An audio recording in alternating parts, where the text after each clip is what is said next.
강남의 럭셔리 아파트 단지에서 최재현의 펜트하우스는 가장 화려한 빛을 발하고 있었다.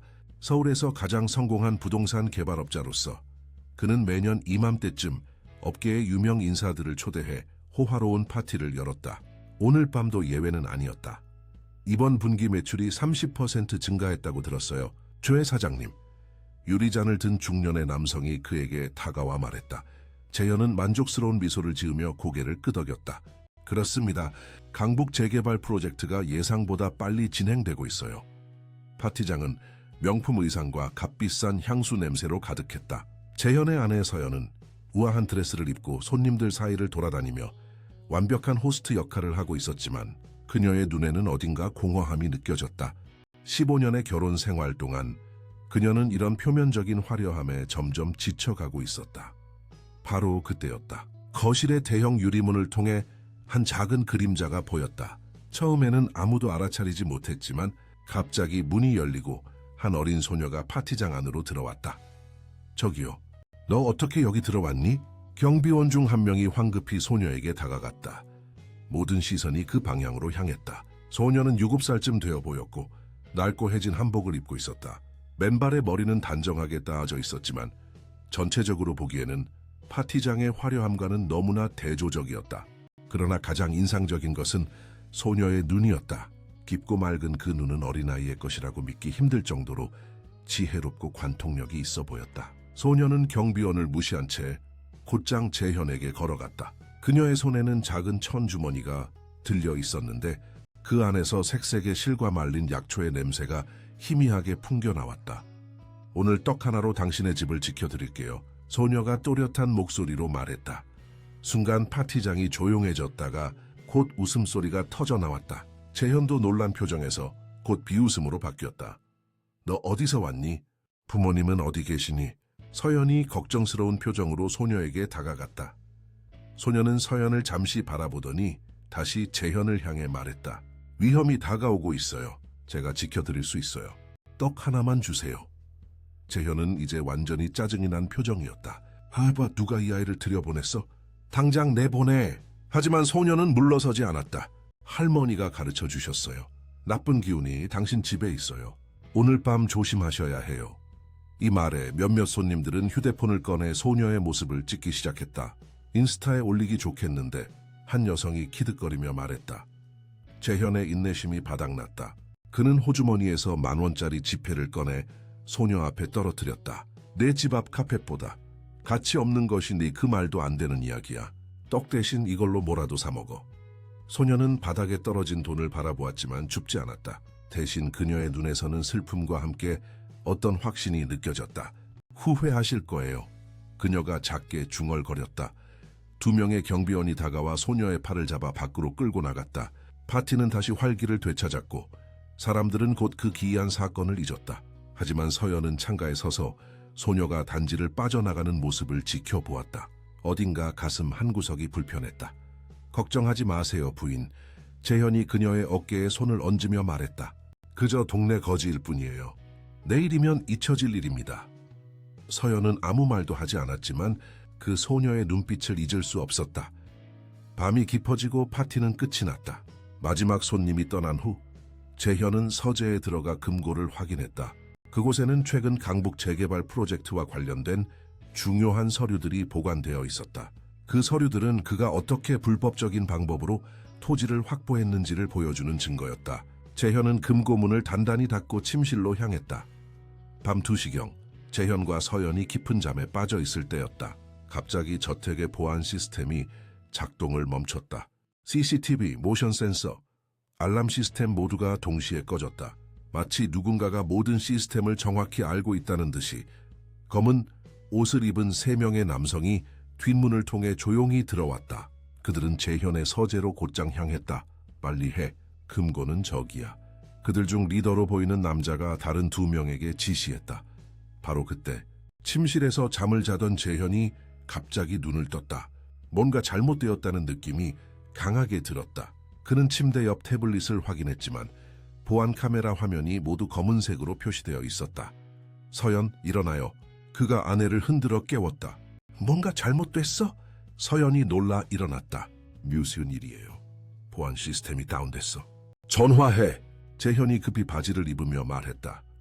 그가 서재로 향하는 복도에 들어서자 3명의 침입자와 마주쳤다. 그들의 손에는 재현의 금고에서 꺼낸 서류 뭉치가 들려 있었다. 너희들 누구야? 재현이 소리쳤다. 리더로 보이는 남자가 마스크 뒤에서 비웃었다. 정의를 찾는 사람들이라고 생각하시면 됩니다. 최 사장님. 그 순간 재현은 그 목소리를 알아차렸다. 박지훈 그의 전사업 파트너였다. 2년 전 재현이 회사에서 쫓아낸 사람이었다. 지훈? 너 미쳤어? 재현이 충격을 받은 목소리로 물었다. 미친 건 당신입니다, 재현 씨. 수백 명의 사람들을 집에서 쫓아내고 불법으로 토지를 빼앗고 이제 모든 것이 밝혀질 겁니다. 그들이 대치하고 있을 때 갑자기 경보음이 울렸다. 서연이 비상 버튼을 눌렀던 것이다. 침입자들은 서둘러 서류를 챙겨나갔다. 재현은 그들을 쫓아갔지만 그들은 이미 준비된 차를 타고 사라졌다. 그는 분노와 공포로 가득 찬 채 정원에 서 있었다. 바로 그때 정원 끝에 있는 나무 뒤에서 작은 형체가 나타났다. 그 소녀였다. 그녀는 여전히 그 작은 천주머니를 들고 있었고 그 옆에는 노인 여성이 서 있었다. 할머니처럼 보이는 그 여성은 소녀의 어깨에 손을 얹고 재현을 바라보고 있었다. 경고했잖아요. 소녀가 말했다. 제가 지켜드릴 수 있었는데. 재현은 그들을 향해 달려가려 했지만 그들은 담장 너머로 사라졌다. 경찰 사이렌 소리가 가까워지고 있었다. 서연이 정원으로 나와 그의 옆에 섰다. 무슨 일이 있었던 거예요? 재현은 멍한 표정으로 대답했다. 내가 모르겠어. 하지만 그 소녀, 그녀가 알고 있었어. 무엇을요? 서연이 물었다. 위험이 올 것을 어떻게 그녀가 알았을까? 재현의 목소리에는 처음으로 두려움이 묻어났다. 그날 밤 재현은 잠을 이루지 못했다. 그의 마음속에는 계속해서 그 소녀의 말이 맴돌았다. 오늘 떡 하나로 당신의 집을 지켜드릴게요. 그가 알지 못했던 것은 이것이 그의 인생을 완전히 바꿔놓을 여정의 시작일 뿐이라는 사실이었다. 그리고 그 여정의 중심에는 김민지라는 이름의 놀라운 능력을 가진 7살 소녀가 있었다. 다음 날 아침 재현은 경찰과의 면담을 마치고 홀로 거실에 앉아 있었다. 서류들은 사라졌고 그의 불법적인 사업 관행이 드러날 위험에 처해 있었다. 하지만 그보다 더 그를 괴롭히는 것은 그 소녀의 존재였다. 그 아이를 찾아야 해 그가 결심했다. 그는 핸드폰을 들어 비서에게 전화를 걸었다. 어젯밤 우리 집에 들어왔던 소녀를 찾아줘. 9살쯤 되어 보이고 낡은 한복을 입고 있었어. 네? 무슨 일이신지 비서가 혼란스러워하며 물었다. 질문하지 말고 그냥 찾아. 재현이 소리쳤다. 그는 평소와 달리 극도로 예민해져 있었다. 서연이 거실로 들어왔다. 그녀의 얼굴은 피로로 지쳐 있었다. 여보, 그 아이를 왜 찾으려는 거예요? 재현은 잠시 침묵했다가 대답했다. 그녀가 뭔가 알고 있었어. 어떻게 그럴 수 있었는지 알고 싶어. 서연은 조용히 남편 옆에 앉았다. 어젯밤 일을 생각해보면 그 아이의 말이 맞았어요. 그 작은 아이가 우리보다 더 많이 알고 있었던 거예요. 재현은 창 밖을 응시했다. 강남의 고층 빌딩들이 아침 햇살에 반짝이고 있었지만 그의 마음은 어두웠다. 그는 지금까지 자신이 쌓아온 모든 것이 무너져 내릴지도 모른다는 두려움을 느꼈다. 그때 그의 휴대폰이 울렸다. 발신자 번호는 표시되지 않았다. 여보세요? 그가 받았다. 최재현 씨, 노년의 여성 목소리가 들려왔다. 제 손녀를 찾고 계시다면 북촌 한옥마을로 오세요. 거기서 기다리고 있겠습니다. 전화가 끊겼다. 재현은 놀라서 서연을 바라보았다. 누구였어요? 서연이 물었다. 그 소녀의 할머니인 것 같아. 북촌으로 가보겠어. 재현이 결심한 듯 말했다. 같이 갈게요. 서연이 말했다. 재현은 잠시 망설였지만 아내의 단호한 표정을 보고 고개를 끄덕였다. 그들은 함께 북촌 한옥마을로 향했다. 그들이 알지 못했던 것은 이 만남이 그들의 인생을 영원히 바꿔놓을 것이라는 사실이었다. 그리고 김민지라는 작은 소녀가 그들에게 가르쳐줄 교훈은 돈이나 권력보다 훨씬 더 가치 있는 것에 관한 것이었다. 북촌 한옥마을은 서울의 중심부에 위치해 있지만 마치 다른 세계에 온 것 같은 느낌을 주었다. 현대적인 고층 빌딩들 사이에 전통 한옥들이 조용히 자리 잡고 있었다. 재현과 서연은 좁은 골목길을 따라 걸었다. 정확한 주소가 없어요. 어떻게 찾을 수 있을까요? 서연이 걱정스럽게 물었다. 재현은 주변을 둘러보았다. 그때 골목 끝에서 한 작은 형체가 그들을 바라보고 있는 것이 보였다. 민지였다. 소녀는 그들을 보자마자 돌아서서 작은 한옥집으로 들어갔다. 저기야. 네. 재현이 소리치며 그 방향으로 달려갔다. 그들이 한옥 앞에 도착했을 때 문은 열려 있었다. 조심스럽게 안으로 들어가자 작은 마당이 나타났다. 마당 중앙에는 오래된 감나무가 서 있었고 그 주변으로 다양한 약초들이 심어져 있었다. 집 안에서는 향긋한 차 냄새가 풍겨 나왔다. 들어오세요. 기다리고 있었습니다. 노년의 여성 목소리가 들렸다. 재현과 서연은 서로를 바라본 후 안으로 들어갔다. 방 안은 놀랍도록 정갈했다. 전통적인 방식으로 꾸며진 공간이었지만 어딘가 신비로운 분위기가 감돌았다. 벽에는 오래된 부적들이 걸려 있었고 방 한쪽에는 작은 제단이 놓여 있었다. 노년의 여성이 방 중앙에 앉아 있었다. 그녀는 70대 중반으로 보였지만 그녀의 눈은 젊고 활기찼다. 민지는 할머니 옆에 조용히 앉아 있었다. 앉으세요. 노인이 그들을 맞이했다. 제 이름은 박순자입니다. 이 아이의 할머니죠. 재현은 불편한 듯 자리에 앉았다.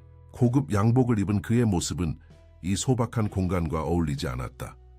어떻게 제가 오리란 걸 아셨습니까? 재현이 물었다. 순자는 미소를 지었다. 민지가 알려줬어요.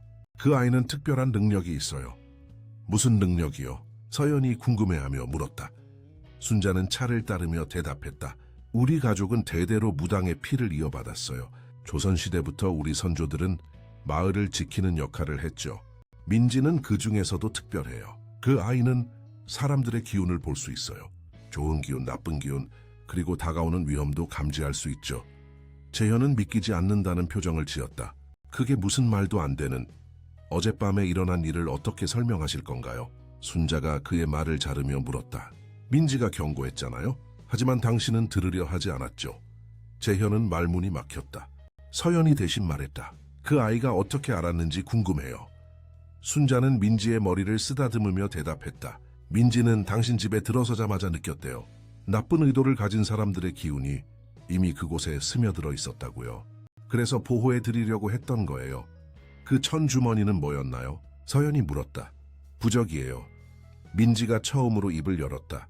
그녀는 작은 손으로 주머니를 꺼내 보여주었다. 할머니가 만드는 법을 가르쳐 주셨어요. 나쁜 기운을 막아주는 거예요. 재현은 여전히 회의적인 표정이었다. 그런 미신을 믿으라는 겁니까? 21세기에요. 순자는 그를 가만히 바라보았다. 최재현 씨, 당신은 눈에 보이는 것만 믿나 봐요. 하지만 이 세상에는 보이지 않는 것들이 더 많답니다. 제 서류를 훔쳐간 사람들은 아주 현실적인 문제입니다. 재현이 날카롭게 말했다. 그들은 분명 내 사업을 망치려고 할 거예요. 박지훈 씨와 그의 동료들 말이군요. 순자가 말했다. 재현은 깜짝 놀랐다. 어떻게 그의 이름을 알고 계십니까? 민지가 말해줬어요. 그들의 기운을 보았대요. 순자가 차분히 대답했다. 그들은 오랫동안 당신을 지켜보고 있었어요. 복수심에 불타고 있죠. 재현은 이제 정말 불안해 보였다. 그들이 어디 있는지도 알고 계신가요? 순자는 고개를 저었다. 그건 알 수 없어요. 민지의 능력은 그렇게 작동하지 않아요. 하지만 한 가지는 확실해요. 당신의 문제는 이제 막 시작됐다는 거예요. 서연은 민지를 유심히 바라보았다. 소녀는 어린아이의 모습이었지만 그 눈빛은 마치 오랜 세월을 산 노인의 것 같았다. 도와드릴 수 있어요. 민지가 재현을 바라보며 말했다. 하지만 진심으로 원하셔야 해요. 어떻게 도와준다는 거지? 재현이 물었다. 민지는 주머니에서 작은 부적을 꺼냈다. 이걸 가지고 계세요. 그리고 매일 아침 떡 한 개를 저에게 가져다 주세요. 떡? 재현이 혼란스러워하며 물었다. 순자가 설명했다. 우리 조상들은 음식을 나눔으로써 기운을 교환한다고 믿었어요. 특히 떡은 쌀로 만들어져 생명의 에너지가 담겨 있죠. 민지는 그 에너지를 통해 보호의 기운을 만들 수 있어요. 재현은 비웃음을 감추지 못했다. 떡 하나로 내 문제가 해결된다고요? 떡 그 자체가 아니라 당신의 마음이 중요해요. 순자가 진지하게 말했다. 진심으로 나눔의 의미를 이해할 때 비로소 보호의 기운이 작동하는 거예요. 서연이 민지에게 다가가 무릎을 꿇고 아이의 눈높이에 맞췄다. 어떤 떡이 좋아, 민지야? 민지는 부드럽게 미소 지었다. 인절미요. 할머니가 제일 좋아하세요. 서연은 소녀의 손을 잡았다. 내일 아침에 가장 맛있는 인절미를 가져올게. 재현은 아내를 놀란 표정으로 바라보았다. 당신까지 이런 미신을 믿는 거요? 서연은 진지한 표정으로 남편을 바라보았다. 어젯밤에 일어난 일을 어떻게 설명할 수 있어요? 우리가 잃을 건 없잖아요. 재현은 한숨을 쉬었다. 그는 이런 상황을 믿을 수 없었지만 다른 선택지가 없다는 것도 알고 있었다. 좋아요. 일단 한번 해보죠. 그들이 일어나 떠나려 할 때 순자가 재현을 불렀다. 최재현 씨, 한 가지 더 말씀드리고 싶은 게 있어요. 재현은 돌아보았다. 당신은 지금 인생의 갈림길에 서 있어요. 한쪽은 지금까지 살아온 길이고 다른 쪽은 완전히 새로운 길이죠. 어떤 선택을 하느냐에 따라 당신의 운명이 결정될 거예요. 재현은 아무 말도 하지 않고 밖으로 나갔다. 서연은 고개를 숙여 인사한 후 남편을 따라갔다. 그들이 떠난 후 민지는 할머니를 바라보았다. 할머니, 정말 도와줄 수 있을까요? 순자는 손녀의 머리를 쓰다듬었다. 그건 그 사람의 마음에 달려있단다. 하지만 넌 이미 첫 단계를 성공시켰어. 그를 여기까지 오게 만들었으니까. 다음 날 아침 예상치 못하게 재현의 회사에 문제가 발생했다. 강북 재개발 프로젝트와 관련된 불법 거래 의혹이 언론에 보도된 것이다. 아직 구체적인 증거는 공개되지 않았지만 소문만으로도 주가가 급락했다. 재현은 사무실에서 분노에 차서 전화를 걸고 있었다. 어떻게 이런 일이 벌어진 거야? 누가 정보를 흘렸지? 비서가 조심스럽게 문을 두드렸다. 사장님, 금융감독원에서 연락이 왔습니다. 내일 조사가 있을 예정이라고요. 재현은 책상을 내리쳤다. 젠장. 모든 게 무너지고 있어. 그는 잠시 생각에 잠겼다. 그리고 갑자기 민지의 말이 떠올랐다. 매일 아침 떡 한 개를 저에게 가져다 주세요. 재현은 비웃으려 했지만 상황이 너무 절박했다. 그는 비서를 불렀다. 가장 가까운 떡집을 찾아봐. 1시간 후 재현은 북촌의 작은 한옥 앞에 다시 서 있었다. 그의 손에는 고급 상자에 담긴 인절미가 들려 있었다. 그는 망설이다가 문을 두드렸다. 민지가 문을 열었다. 그녀는 재현을 보자 미소 지었다. 오실 줄 알았어요. 재현은 어색하게 상자를 내밀었다. 여기 인절미야. 민지는 상자를 받아들었다. 감사합니다. 들어오세요. 할머니가 기다리고 계세요. 재현은 안으로 들어갔다. 순자는 어제와 같은 자리에 앉아 있었다. 그녀 앞에는 작은 탁자가 놓여 있었고 그 위에는 몇 가지 약초와 실 그리고 종이가 놓여 있었다. 앉으세요. 순자가 말했다. 하임이 소식을 들었습니다. 회사에 문제가 생겼군요. 재현은 놀라움을 감추지 못했다. 어떻게 아셨어요? 말씀드렸잖아요.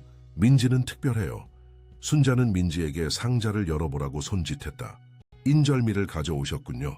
좋은 선택입니다. 민지는 상자에서 인절미 하나를 꺼내 작은 접시에 올려놓았다. 그리고 나머지는 할머니에게 건넸다. 이걸로 뭘 하려는 거죠? 재현이 물었다. 순자는 민지에게 고개를 끄덕였다. 민지는 접시를 들고 작은 제단으로 가서 그것을 올려놓았다. 그리고 작은 목소리로 뭔가를 중얼거리기 시작했다. 그 아이는 지금 보호의 의식을 하고 있어요. 순자가 설명했다. 당신이 가져온 떡의 에너지를 이용해서 보호의 기운을 만드는 거죠. 재현은 여전히 회의적이었지만 더 이상 비웃지는 않았다. 그의 상황이 너무 절박했기 때문이다. 민지가 의식을 마치고 다시 그들에게로 돌아왔다. 그녀의 손에는 새로운 부적이 들려 있었다. 이걸 항상 가지고 다니세요. 그리고 오늘 저녁 해가 질 때 집 내 구석에 쌀을 한 줌씩 뿌리세요. 재현은 부적을 받아들었다. 이게 정말 도움이 될까요? 믿음이 중요해요. 민지가 대답했다. 진심으로 변하고 싶으시다면 도와드릴 수 있어요. 재현은 부적을 주머니에 넣었다. 고맙다, 민지야. 그의 목소리에는 처음으로 진심이 담겨 있었다. 그가 떠난 후 순자는 민지에게 물었다. 어떻게 보이니? 민지는 창밖으로 재현이 멀어지는 모습을 바라보며 대답했다. 아직 많이 혼란스러워요. 하지만 작은 빛이 보여요. 희망이 있어요, 할머니. 순자는 미소 지었다. 그래, 항상 희망은 있단다. 사람의 마음은 얼마든지 변할 수 있으니까. 그날 저녁, 재현은 민지가 시킨 대로 집 내 구석에 쌀을 뿌렸다. 서연은 그런 남편의 모습을 놀란 표정으로 지켜보았다. 정말 하는 거예요?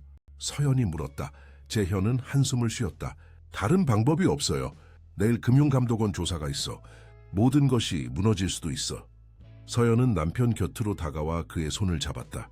우리가 잘못한 일이 있다면 그에 대한 책임을 져야 하지 않을까요? 재현은 아내를 바라보았다. 무슨 말이에요? 당신이 강북에서 한 일들, 그게 정당했나요? 서연이 조심스럽게 물었다. 재현은 대답하지 않았다. 그는 창밖을 바라보았다. 해가 지고 있었다. 그의 마음속에는 혼란스러운 감정들이 소용돌이쳤다. 그날 밤 재현은 이상한 꿈을 꾸었다. 꿈에서 그는 낡은 한복을 입고 한적한 마을을 걷고 있었다. 마을 사람들은 모두 그를 피하는 것 같았다. 그때 민지가 나타나 그의 손을 잡았다. 따라오세요, 그녀가 말했다. 민지는 그를 작은 집으로 데려갔다. 그 집 안에는 많은 사람들이 모여 있었다. 모두 슬픈 표정을 짓고 있었다. 이 사람들이 누구지? 재현이 물었다. 당신 때문에 집을 잃은 사람들이에요, 민지가 대답했다. 그들의 슬픔이 보이세요?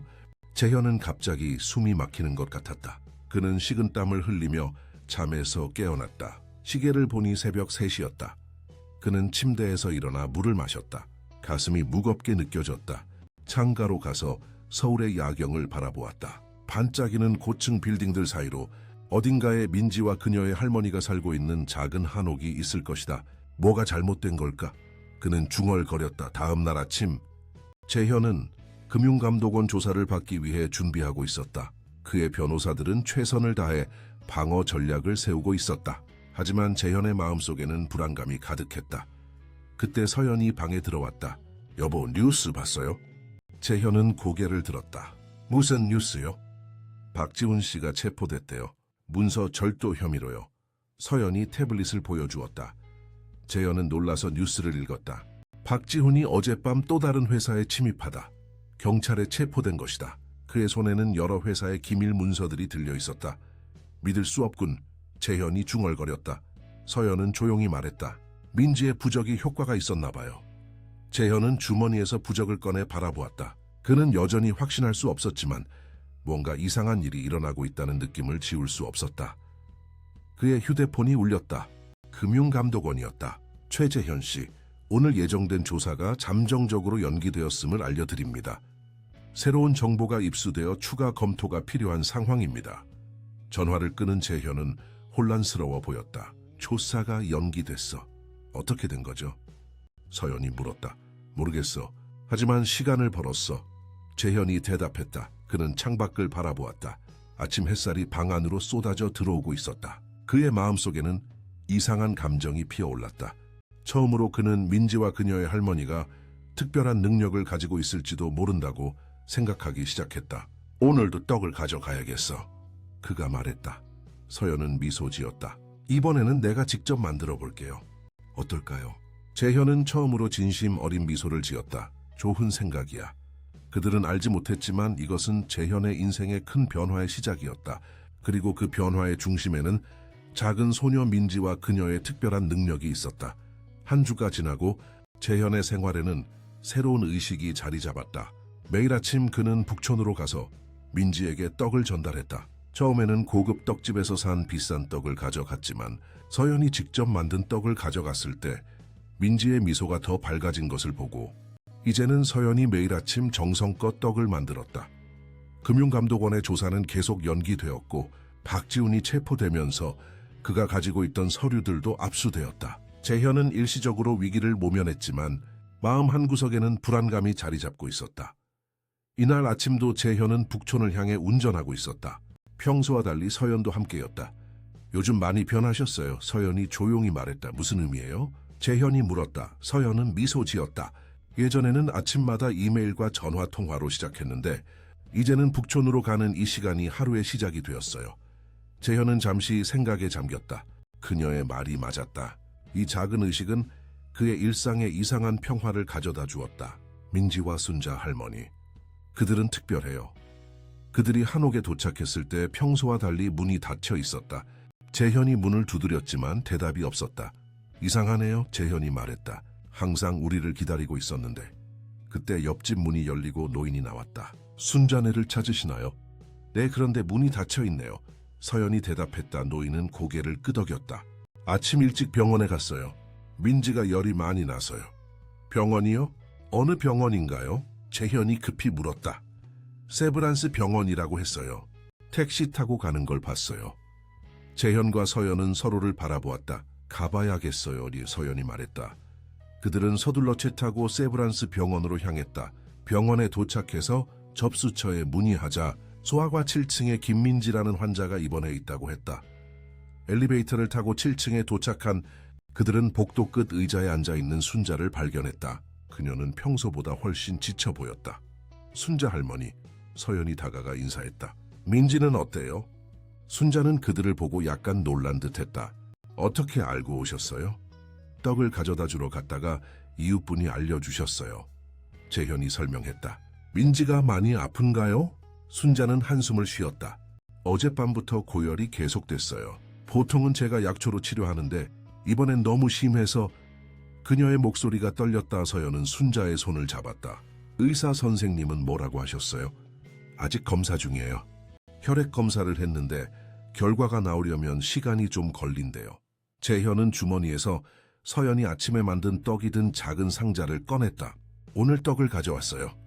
순자는 미소 지었다. 감사합니다. 민지가 좋아할 거예요. 직접 볼 수 있을까요? 서연이 조심스럽게 물었다. 순자는 고개를 끄덕였다. 들어가 보세요. 방금 약을 먹고 잠들었을 거예요. 재현과 서연은 병실로 들어갔다. 작은 병실에는 2개의 침대가 있었는데 창가 쪽 침대에 민지가 누워 있었다. 평소의 활기찬 모습과 달리 그녀는 창백하고 작게 보였다. 임에는 물수건이 올려져 있었다. 서연은 침대 옆에 앉아 조심스럽게 민지의 손을 잡았다. 민지야, 우리야. 서연 이모랑 재현 삼촌. 민지는 천천히 눈을 떴다.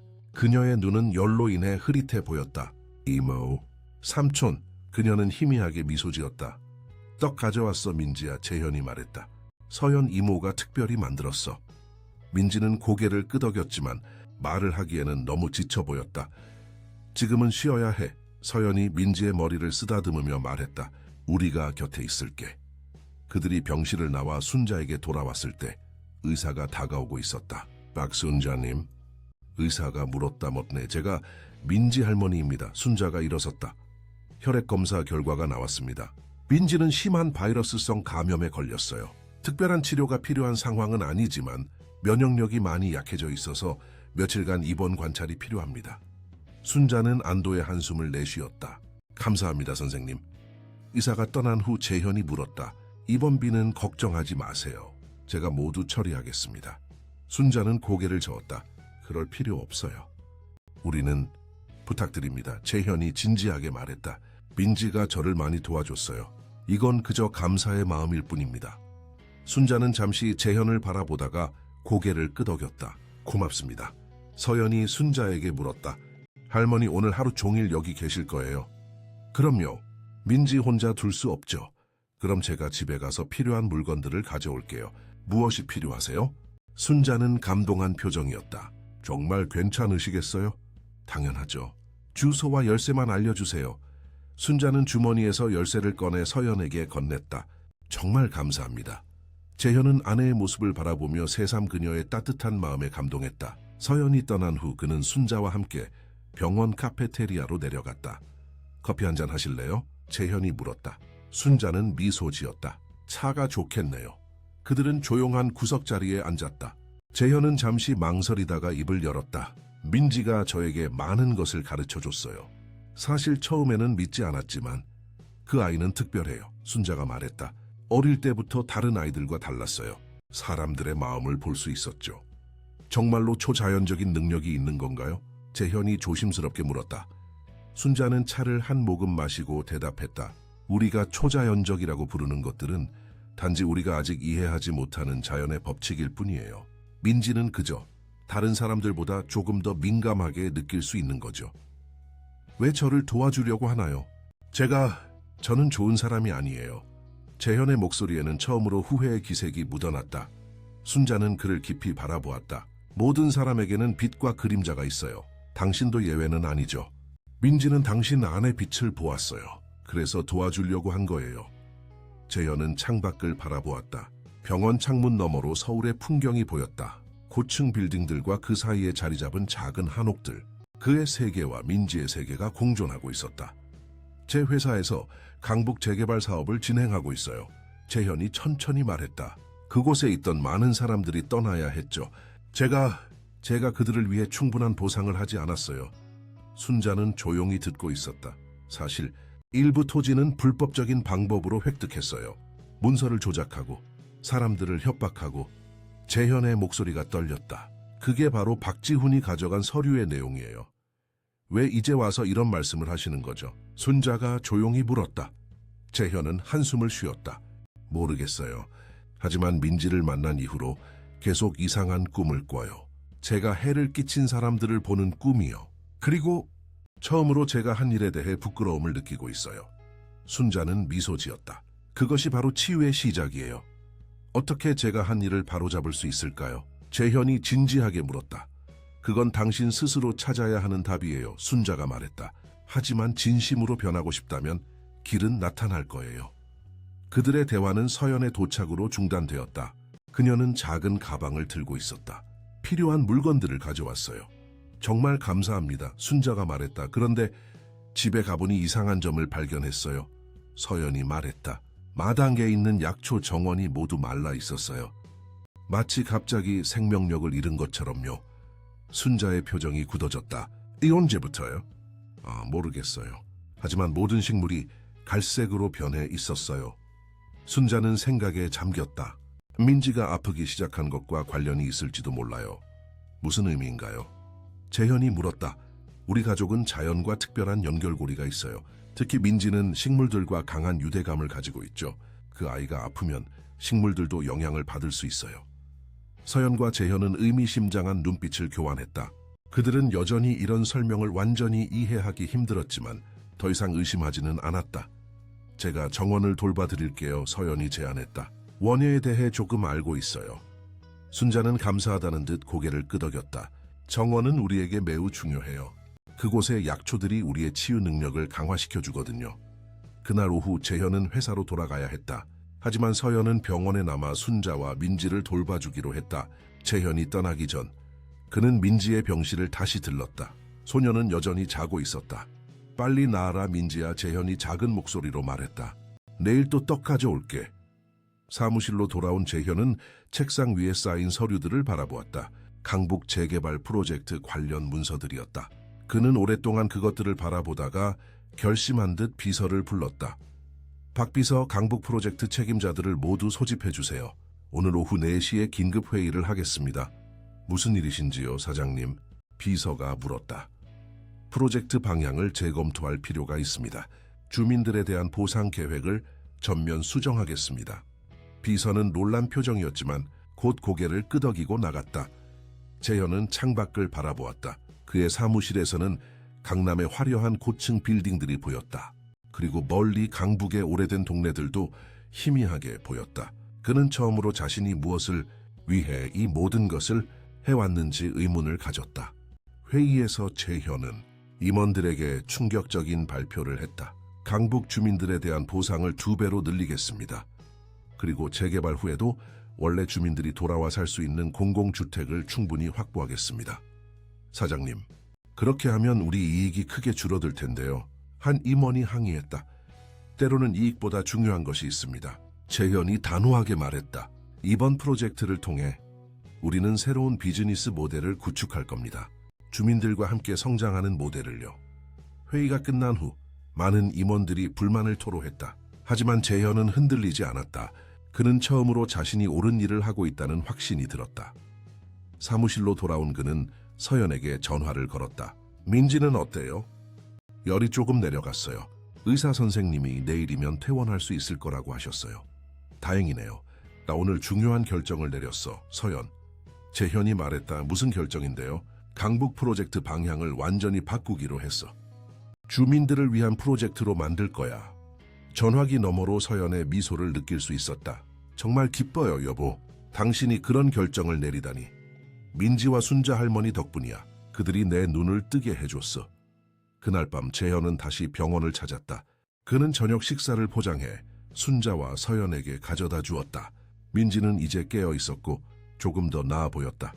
재현 삼촌, 민지가 그를 보자 환하게 웃었다. 우리 민지 많이 좋아졌네. 재현이 소녀의 이마를 만지며 말했다. 내일이면 집에 갈 수 있대. 민지는 고개를 끄덕였다. 할머니 정원이 아파요. 제가 빨리 나아서 돌봐야 해요. 재현은 미소 지었다. 서연 이모가 정원을 돌보고 있어. 걱정하지 마. 민지는 진지한 표정으로 재현을 바라보았다. 삼촌, 기운이 변했어요. 무슨 기운? 삼촌의 기운이요. 더 밝아졌어요. 처음 만났을 때는 어두운 구름 같았는데 이제는 햇살 같아요. 재현은 민지의 말에 깊은 감동을 받았다.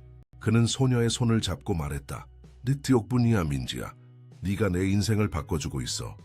민지는 미소 지었다. 떡을 가져오셨어요? 재현은 웃으며 가방에서 작은 상자를 꺼냈다. 당연하지. 오늘은 특별히 너를 위한 송편이야. 민지의 눈이 반짝였다. 제일 좋아하는 거예요. 그들은 함께 떡을 나누어 먹었다.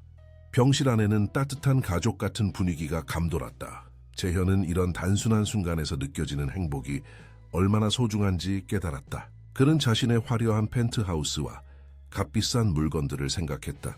그것들이 그에게 이런 따뜻함을 준 적이 있었을까? 그는 그렇지 않다는 것을 알았다. 진정한 행복은 다른 곳에 있었다. 내일 민지가 퇴원하면 재현이 서연과 순자에게 말했다. 우리 집에서 함께 식사하는 게 어떨까요? 서연이 특별한 저녁을 준비할 거예요. 순자는 잠시 망설였지만 민지가 신이 나서 대답했다. 가고 싶어요. 삼촌 집은 어떻게 생겼어요? 재현은 웃었다. 내 집은 크고 화려하지만 너희 집처럼 따뜻하진 않아. 하지만 우리가 함께 있으면 더 따뜻해질 거야. 서연은 남편의 변화된 모습을 바라보며 미소 지었다. 그녀는 오랜만에 진정한 행복을 느꼈다. 다음 날 민지는 예정대로 퇴원했다. 재현은 직접 운전해서 그들을 강남의 펜트하우스로 데려갔다.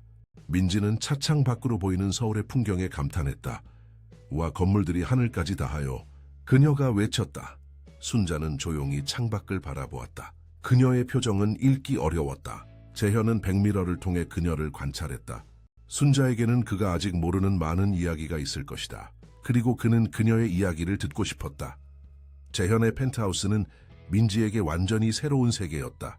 60층 높이에서 바라본 서울의 정형은 마치 동화 속 세계 같았다. 천장까지 닿는 유리창, 최신 기술로 가득한 인테리어, 값비싼 예술 작품들. 민지는 호기심 가득한 눈으로 주변을 살펴보았다. 삼촌, 여기 살아요? 민지가 놀란 표정으로 물었다. 재현은 웃었다. 그래, 서연 이모랑 둘이서 살고 있어.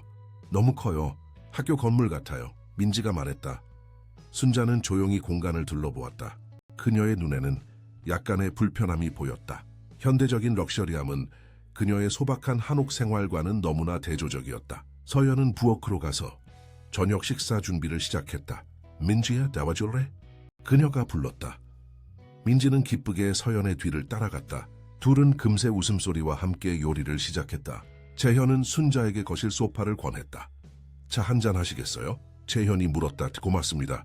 순자가 대답했다. 재현이 차를 준비하는 동안 순자는 거실 벽에 걸린 사진들을 바라보았다. 대부분 재현의 사업 성공 순간들을 담은 사진들이었다. 리본 커팅식, 유명 인사들과의 만남, 상수상식 등. 성공하셨군요. 순자가 말했다. 재현은 차를 가져오며 미소 지었다. 내 세상의 기준으로는요. 하지만 요즘 저는 성공의 의미에 대해 다시 생각하고 있어요. 순자는 차를 받아들며 고개를 끄덕였다. 인생의 진정한 성공은 물질적인 것보다 훨씬 더 깊은 곳에 있지요. 두 사람은 잠시 조용히 차를 마셨다. 재현은 용기를 내어 질문했다. 순자 할머니, 실례가 안 된다면 민지의 부모님은 어디 계신가요? 순자의 표정이 순간 어두워졌다. 그녀는 찻잔을 내려놓고 깊은 숨을 들이마셨다. 민지의 어머니는 제 딸이었어요. 5년 전에 세상을 떠났습니다. 교통사고였어요. 그녀는 세상을 떠났다는 말을 조심스럽게 선택했다. 이건 아버지는요? 재현이 조심스럽게 물었다. 그는 민지가 태어난 후 곧 떠났어요. 누구인지도 잘 모릅니다. 재현은 마음이 무거워졌다. 정말 죄송합니다. 민지는 많은 것을 겪었군요. 순자는 미소 지었다. 그래도 그 아이는 강해요. 어린 나이에 많은 상처를 겪었지만 오히려 그런 경험이 그 아이의 특별한 능력을 더 강하게 만들었어요. 민지는 다른 사람의 아픔을 진정으로 이해할 수 있거든요. 할머니는 어떻게 민지를 혼자 키우셨어요? 쉽지 않았을 텐데요. 재현이 물었다. 순자는 창밖을 바라보았다. 우리는 항상 그렇게 가난하진 않았어요. 예전에는 북촌에 더 큰 집이 있었죠. 우리 가족 대대로 내려온 집이었어요. 정원도 넓었고 많은 약초를 기를 수 있었죠. 하지만 그녀는 말을 멈추었다. 하지만요, 재현이 물었다. 5년 전 그 지역이 재개발되면서 우리는 강제로 이주해야 했어요. 보상금은 턱없이 부족했고 결국 지금의 작은 집으로 옮길 수밖에 없었죠. 재현의 마음이 무거워졌다. 어느 회사가 그 재개발을 맡았나요? 순자는 재현을 똑바로 바라보았다. 최재현 씨, 당신은 이미 알고 있지 않나요? 재현은 충격으로 말을 잇지 못했다. 그의 머릿속에서 퍼즐 조각들이 맞춰지기 시작했다. 3구역 내 번지. 그가 작은 목소리로 중얼거렸다. 그것은 그의 회사가 5년 전 진행했던 북촌 경계 재개발 구역 중 하나였다. 그는 그 프로젝트를 직접 감독했다. 그래요, 바로 그곳이었어요. 순자가 조용히 대답했다. 그곳에는 우리 가족이 300년 넘게 지켜온 약초 정원이 있었어요. 조선시대부터 내려온 귀한 약초들이 많았죠. 하지만 하루아침에 모든 것이 사라졌어요. 재현은 얼굴이 창백해졌다. 당신 처음부터 알고 계셨군요. 제가 누구인지. 순자는 고개를 끄덕였다. 민지가 당신 집에 갔을 때 그건 우연이 아니었어요. 그럼 왜? 재현은 혼란스러웠다. 왜 저를 도와주셨어요? 복수를 원하셨다면? 복수는 아무것도 해결하지 못해요. 순자가 말했다. 민지는 당신의 집에 나쁜 기운이 있다는 것을 느꼈어요. 그리고 저는 당신이 변할 수 있다고 믿었어요. 재현은 손으로 얼굴을 감쌌다. 그의 눈에 눈물이 맺혔다. 정말 죄송합니다. 제가 당신의 삶을 망쳤군요. 과거는 이미 지나갔어요. 순자가 부드럽게 말했다. 중요한 건 지금 당신이 어떤 선택을 하느냐는 거예요. 재현은 고개를 들어 순자를 바라보았다. 어떻게 제가 당신에게 한 일을 보상할 수 있을까요? 그때 부엌에서 민지와 서연의 웃음소리가 들려왔다. 순자는 그쪽을 바라보며 미소 지었다. 민지가 행복하다면 그게 저에겐 가장 큰 보상이에요.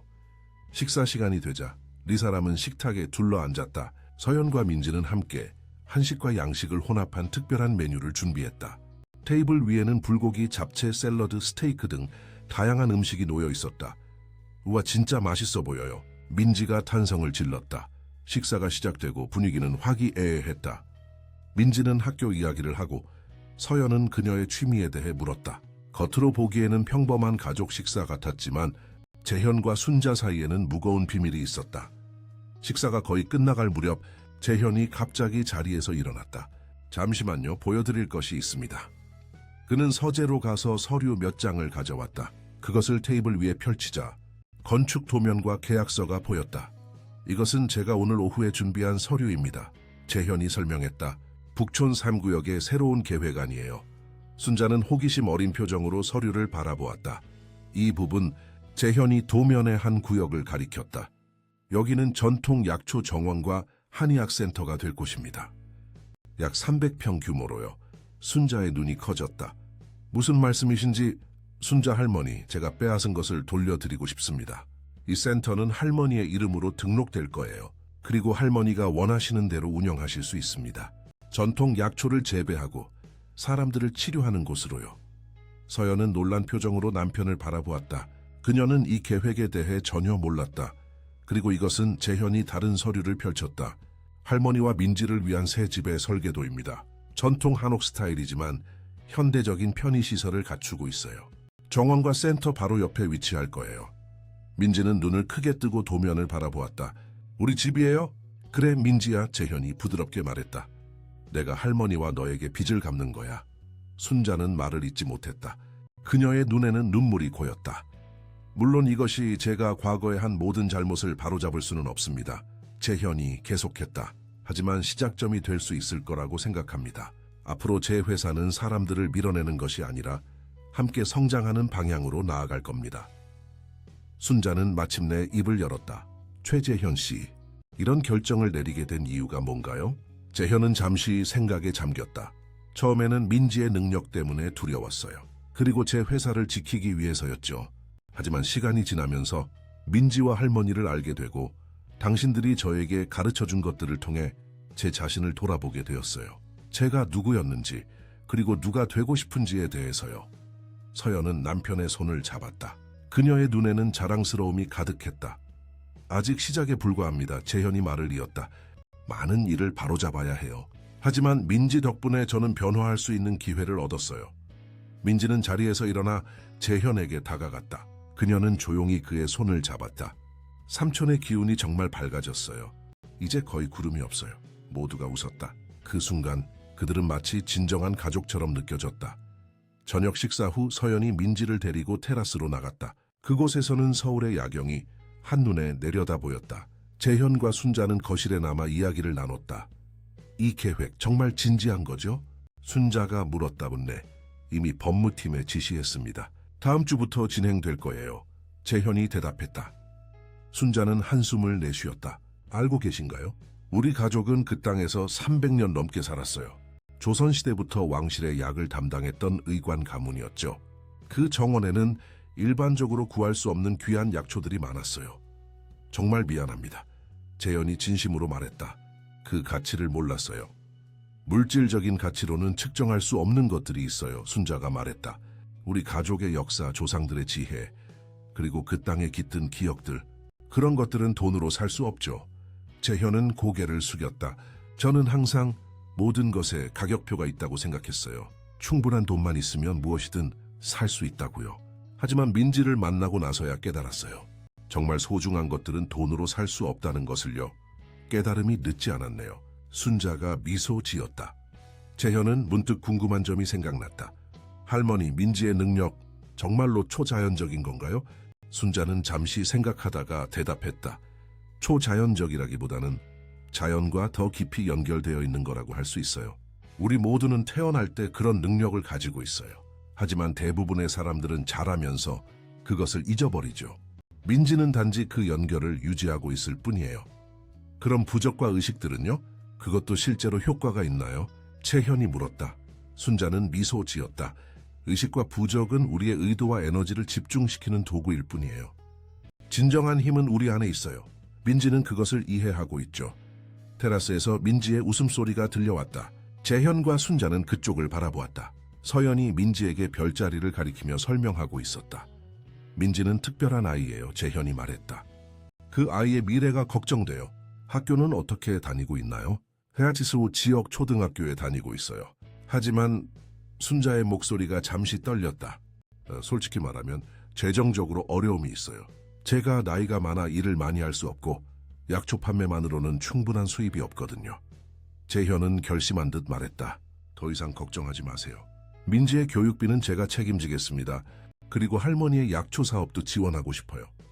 그렇게까지 하실 필요는 없어요. 순자가 말했다. 아니요, 필요합니다. 재현이 단호하게 말했다. 제가 빼앗은 것보다 훨씬 더 많은 것을 돌려드려야 해요. 그들의 대화는 민지와 서연이 테라스에서 들어오면서 중단되었다. 민지의 얼굴은 흥분으로 빛나고 있었다. 할머니, 서연 이모가 별자리를 가르쳐 주셨어요. 북두칠성도 찾았어요. 민지가 기쁘게 외쳤다. 순자는 미소 지었다. 정말 대단하구나. 이제 늦었으니 집에 가야 할 시간이야. 오늘 여기서 자고 가시는 건 어떨까요? 서연이 제안했다. 방이 많이 남아요. 본때 민지의 눈이 반짝였다. 정말요? 할머니, 여기서 자도 돼요. 순자는 망설였다. 배를 끼치는 것 같아서 전혀요. 재현이 말했다. 우리가 오히려 기쁠 거예요. 결국 순자는 동의했고 서연은 민지와 순자를 위해 방을 준비했다. 민지는 너무 신이 나서 잠들기 어려워했다.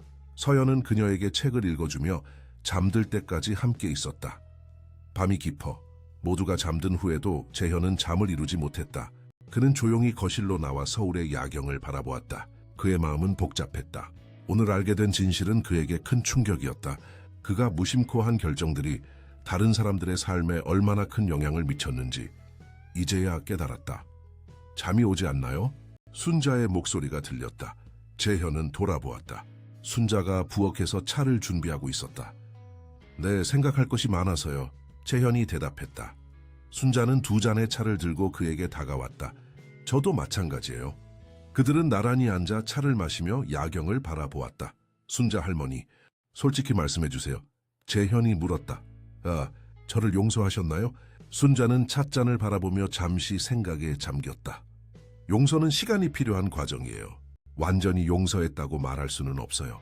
하지만 이미 그 길을 걷고 있는 것 같아요. 재현은 고개를 끄덕였다. 이해합니다. 제가 한 일은 쉽게 용서받을 수 없는 것들이었으니까요. 하지만 당신이 변하고 있다는 것은 분명해요. 순자가 말했다. 그리고 그것이 중요합니다. 민지는 정말 놀라운 아이예요. 재현이 말했다. 그 아이가 제 집에 온 것은 우연이 아니었군요. 순자는 미소 지었다. 우연이란 없어요. 모든 일에는 이유가 있죠. 민지는 당신에게 가야 한다고 느꼈고 저는 그 아이를 믿었어요. 민지의 능력, 정말 미래를 예견할 수 있나요? 재현이 물었다. 미래를 보는 것이 아니라 느끼는 거예요. 순자가 설명했다. 에너지의 흐름을 감지하는 거죠. 그래서 당신 집에 위험이 다가오고 있다는 것을 알 수 있었던 거예요. 재현은 자신의 주머니에서 민지가 준 부적을 꺼내 바라보았다. 이것이 정말 저를 보호했나요? 순자는 따뜻하게 웃었다. 그것은 당신의 믿음에 달려 있어요. 부적 자체보다는 그것을 통해 민지와 맺은 연결이 당신을 보호한 거예요. 재현은 부적을 다시 주머니에 넣었다. 앞으로 어떻게 해야 할지 알려주세요. 제가 어떻게 하면 더 나은 사람이 될 수 있을까요? 그 답은 당신 안에 있어요. 순자가 말했다. 하지만 한 가지 조언을 드리자면 매일 아침 떡 하나를 나누는 것처럼 작은 친절을 실천하세요. 그것이 모여 큰 변화를 만들어낼 거예요. 재현은 깊이 생각하며 고개를 끄덕였다. 그는 처음으로 자신의 인생에 진정한 목적이 생겼다고 느꼈다. 돈과 성공을 쫓는 것이 아니라 다른 사람들의 삶을 더 나은 방향으로 변화시키는 것. 그것이 바로 민지가 그에게 가르쳐준 것이었다.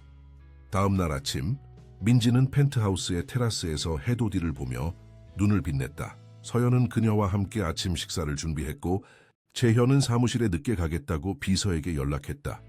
아침 식사 테이블에는 네 사람이 둘러앉았다. 마치 오랫동안 함께한 가족처럼 자연스러웠다. 재현은 이런 단순한 순간이 얼마나 소중한지 새삼 깨달았다. 오늘부터 새로운 프로젝트를 시작합니다. 재현이 식사 중에 발표했다. What? 북촌 사인구역 재개발 계획을 완전히 새롭게 바꿀 거예요. 그리고 그 중심에는 순자 할머니의 전통 약초 센터가 있을 겁니다. 민지는 기쁨의 참 표정으로 할머니를 바라보았다. 할머니, 이제 더 많은 약초를 기를 수 있어요. 순자는 조용히 미소 지었다. 그녀의 눈에는 희망의 빛이 보였다. 그리고 민지와 재현이 계속했다. 네가 앞으로 공부를 더 잘할 수 있도록 도와주고 싶어. 어떤 꿈이 있니? 민지는 잠시 생각하다가 대답했다. 저는 할머니처럼 사람들을 치료하는 사람이 되고 싶어요. 하지만 할머니의 방법과 현대의학을 함께 사용하는 거요. 훌륭한 꿈이구나. 재현이 감동한 표정으로 말했다. 그 꿈을 이룰 수 있도록 내가 도와줄게. 서연은 남편의 변화된 모습을 자랑스럽게 바라보았다. 그녀는 오랜만에 진정한 행복을 느꼈다. 그들의 결혼 생활에 새로운 의미가 생긴 것 같았다. 아침 식사 후 재현은 민지와 순자를 북촌으로 데려다 주기로 했다. 서연도 함께 갔다. 차 안에서 민지는 계속해서 새로운 정원에 대한 이야기를 했다. 할머니, 우리 다시 제비꽃을 심을 수 있어요? 그리고 인삼도요. 민지가 신이 나서 말했다. 순자는 손녀의 머리를 쓰다듬었다. 물론이지. 우리 조상들이 키우던 모든 약초를 다시 심을 수 있을 거야. 그들이 북촌에 도착했을 때 민지의 학교 친구 몇 명이 한옥 앞에서 기다리고 있었다. 민지야, 학교 가자. 아이들이 소리쳤다. 민지는 차에서 내리며 재현과 서연에게 인사했다. 고마워요, 삼촌, 이모. 내일 또 와요? 재현은 미소 지으며 고개를 끄덕였다. 이까스, 이싱실레길을 말라서 당연하지. 떡도 가져올게. 민지는 환하게 웃으며 친구들에게 달려갔다. 순자는 차에서 내리기 전에 재현과 서연에게 말했다. 정말 고맙습니다. 어제 저녁은 특별했어요. 저희가 더 감사해요. 서연이 말했다. 앞으로도 자주 함께 시간을 보냈으면 좋겠어요. 순자는 고개를 끄덕였다. 그러면 좋겠네요. 그녀가 차에서 내리자 재현이 창문을 통해 말했다. 오후에 계약서를 가지고 오겠습니다. 센터 계획에 대해 더 자세히 이야기해요. 순자는 감사의 뜻으로 가볍게 고개를 숙였다. 그녀는 민지와 친구들을 바라보며 미소 지었다. 아이들은 즐겁게 웃으며 학교로 향하고 있었다. 재현과 서연은 차 안에서 그 모습을 지켜보았다. 민지는 정말 특별한 아이예요. 서연이 말했다. 그래, 재현이 동의했다. 그 아이는 내 인생을 완전히 바꿔놓았어. 그들은 서로를 바라보며 미소 지었다. 둘 다 오랜만에 느끼는 평화와 목적의식을 공유하고 있었다. 재현은 차를 출발시키며 생각했다. 이제 진짜 인생이 시작되는 것 같아. 한 달이 지났다. 북촌 생구역 재개발 계획은 완전히 새로운 방향으로 바뀌었다. 재현은 모든 에너지를 이 프로젝트에 쏟고 있었다. 이전의 계획은 고급 아파트와 상업시설을 중심으로 했지만 새로운 계획은 지역, 주민들의 삶과 전통 문화를 보존하는 데 초점을 맞췄다리 프로젝트의 중심에는 박순자 한방의료센터가 있었다. 300평 규모의 이 센터는 전통 약초 정원 한의원 교육시설을 갖추게 될 예정이었다. 재현은 최고의 건축가와 조경 전문가들을 고용해 순자의 오래된 정원을 최대한 원형 그대로 복원하려 했다. 그날 오후 재현은 북촌의 작은 한옥에서 순자와 만나고 있었다. 테이블 위에는 센터의 최신 설계도가 펼쳐져 있었다. 이 부분의 인삼 재배 구역을 더 넓혔습니다. 재현이 설명했다. 그리고 여기에는 교육용 온실이 들어갈 거예요. 학생들이 약초 재배법을 배울 수 있는 공간이죠. 순자는 감탄하며 도면을 살펴보았다. 정말 꿈 같은 일이네요. 우리 가족의 전통이 이렇게 계승될 수 있다니. 모두 할머니와 민지 덕분입니다. 재현이 진심으로 말했다. 저에게 새로운 삶의 방향을 보여주셨으니까요. 순자는 재현을 유심히 바라보았다. 한 달 전과 비교해 그는 완전히 다른 사람 같았다. 눈에 보이는 피로감에도 불구하고 그의 얼굴에는 활기와 목적의식이 가득했다. 요즘 잠은 좀 주무세요? 순자가 물었다. 재현은 쓴웃음을 지었다. 솔직히 많이 바빠요. 이 프로젝트 외에도 회사의 다른 사업들을 모두 재검토하고 있거든요. 불법적으로 진행된 일들을 바로잡는 게 쉽지 않네요. 무리하지 마세요. 순자가 걱정스럽게 말했다. 건강이 제일 중요해요. 괜찮습니다. 이런 일을 하는 게 오히려 마음이 편해요. 재현이 대답했다. 그때 학교에서 돌아온 민지가 한옥문을 열고 들어왔다. 삼촌, 그녀가 반갑게 외쳤다. 재현은 미소 지으며 일어섰다. 우리 민지 학교 잘 다녀왔니? 민지는 가방을 내려놓고 재현에게 달려와 안겼다. 이제 그들 사이에는 특별한 유대감이 형성되어 있었다. 네, 오늘 과학 시간에 제가 약초에 대해 발표했어요. 선생님이 정말 잘했대요. 역시 우리 민지. 재현이 그녀의 머리를 쓰다듬었다. 애기리로 돈버. 그런데 배고프지 않니? 내가 떡 가져왔어. 민지의 눈이 반짝였다. 정말요? 어떤 떡이에요? 재현은 가방에서 상자를 꺼냈다. 오늘은 서연 이모가 특별히 만든 무지개 경단이야. 민지는 기쁨에 찬 표정으로 상자를 열었다. 안에는 여러 가지 색깔의 경단이 예쁘게 담겨 있었다. 네, 와 정말 예뻐요. 할머니 같이 먹어요. 순자는 미소 지으며 부엌으로 향했다. 차를 준비할게. 재현은 민지에게 귓속말을 했다. 그런데 서연 이모가 오늘 저녁에 우리 집에서 특별한 저녁 식사를 준비하고 있어. 너랑 할머니를 초대하고 싶은데 어떨 것 같니? 민지는 신이 나서 고개를 끄덕였다. 이 집에 원스 바이폰 지라시소는 정말 좋아요. 할머니한테 물어볼게요. 민지가 할머니에게 달려가는 동안 재현은 휴대폰을 확인했다. 수십 개의 부재중 전화와 메시지가 있었다. 대부분 회사 임원들과 투자자들로부터 온 것이었다. 그의 최근 결정들은 회사 내에 큰 파장을 일으켰다. 가장 최근 메시지는 서연으로부터였다. 저녁 준비 거의 다 됐어요. 민지와 순자 할머니 모시고 7시까지 와요. 중요한 이야기가 있어요. 재현은 미소 지었다. 서연이 이렇게 적극적인 모습을 보인 것은 오랜만이었다. 민지와 순자가 그들의 삶에 들어온 이후 서연도 많이 변했다. 그녀는 더 활기차고 목적의식이 분명해졌다. 할머니가 오늘 저녁에 가도 좋대요. 민지가 기쁘게 돌아와 알렸다. 좋아. 그럼 내가 5시쯤 데리러 올게. 재현이 말했다. 순자가 차와 경단을 들고 방으로 들어왔다. 그들은 함께 다과를 즐기며 이야기를 나눴다. 민지는 학교에서 있었던 일들을 신나게 얘기했고 재현은 센터 건립 진행 상황을 설명했다. 잠시 후 재현은 자리에서 일어났다. 이제 회사에 들러야 할 것 같아요. 5시에 다시 올게요. 그가 떠난 후 순자는 민지에게 물었다. 오늘 기분이 어때? 민지는 창밖을 바라보며 대답했다. 좋아요. 하지만 그녀는 잠시 망설였단 하지만 순자가 궁금해하며 물었다. 오늘 밤에 뭔가 중요한 일이 생길 것 같아요. 제 마음이 이상하게 두근거려요. 민지가 조용히 말했다. 순자는 고개를 끄덕였다. 그래? 좋은 일일까 나쁜 일일까? 민지는 잠시 생각하다가 대답했다. 좋은 일인 것 같아요. 하지만 조금 긴장되기도 해요. 순자는 손녀의 직감을 믿었다. 민지는 항상 주변의 변화를 민감하게 감지했다. 그럼 오늘 밤이 기대되는걸. 그날 저녁, 재현은 약속대로 5시에 민지와 순자를 데리러 왔다. 그들이 강남의 펜트하우스에 도착했을 때 서연이 문 앞에서 기다리고 있었다. 어서 오세요. 서연이 반갑게 맞이했다. 그녀는 평소보다 더 우아하게 차려입고 있었고 얼굴에는 설렘이 가득했다. 펜트하우스 안으로 들어서자 민지는 놀라움에 탄성을 질렀다. 거실은 아름답게 장식되어 있었다. 테이블에는 정성스럽게 준비된 음식들이 가득했고 촛불이 은은한 빛을 발했다. 우와, 마치 드라마 같아요. 민지가 감탄했다. 서연은 미소 지으며 민지의 어깨를 감쌌다. 오늘은 특별한 날이거든. 우리 모두에게.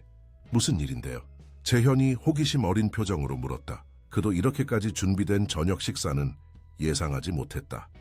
서연은 신비로운 미소를 지었다. 식사부터 하고 이야기해요.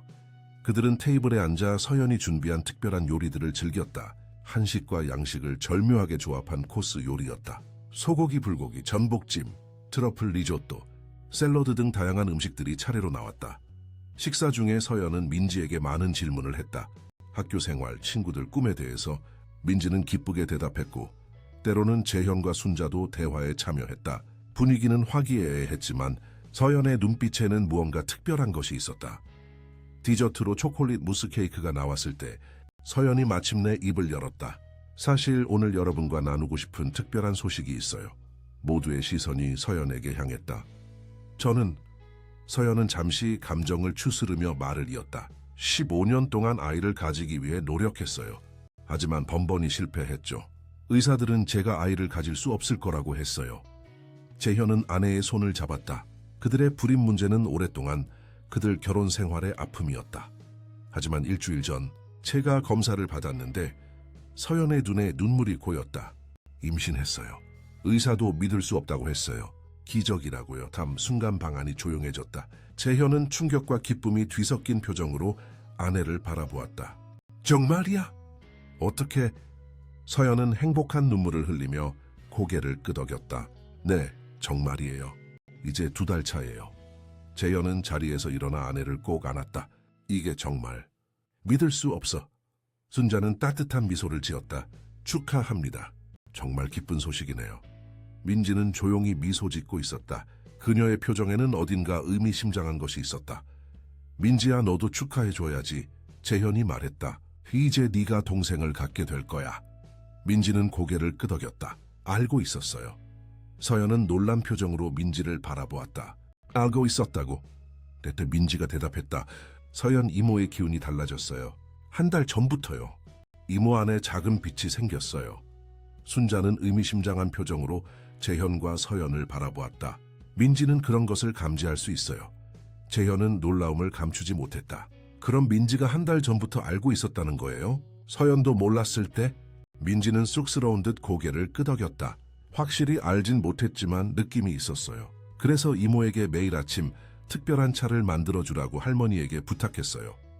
서연은 혼란스러운 표정이었다. 무쇠온 차요. 순자가 설명했다.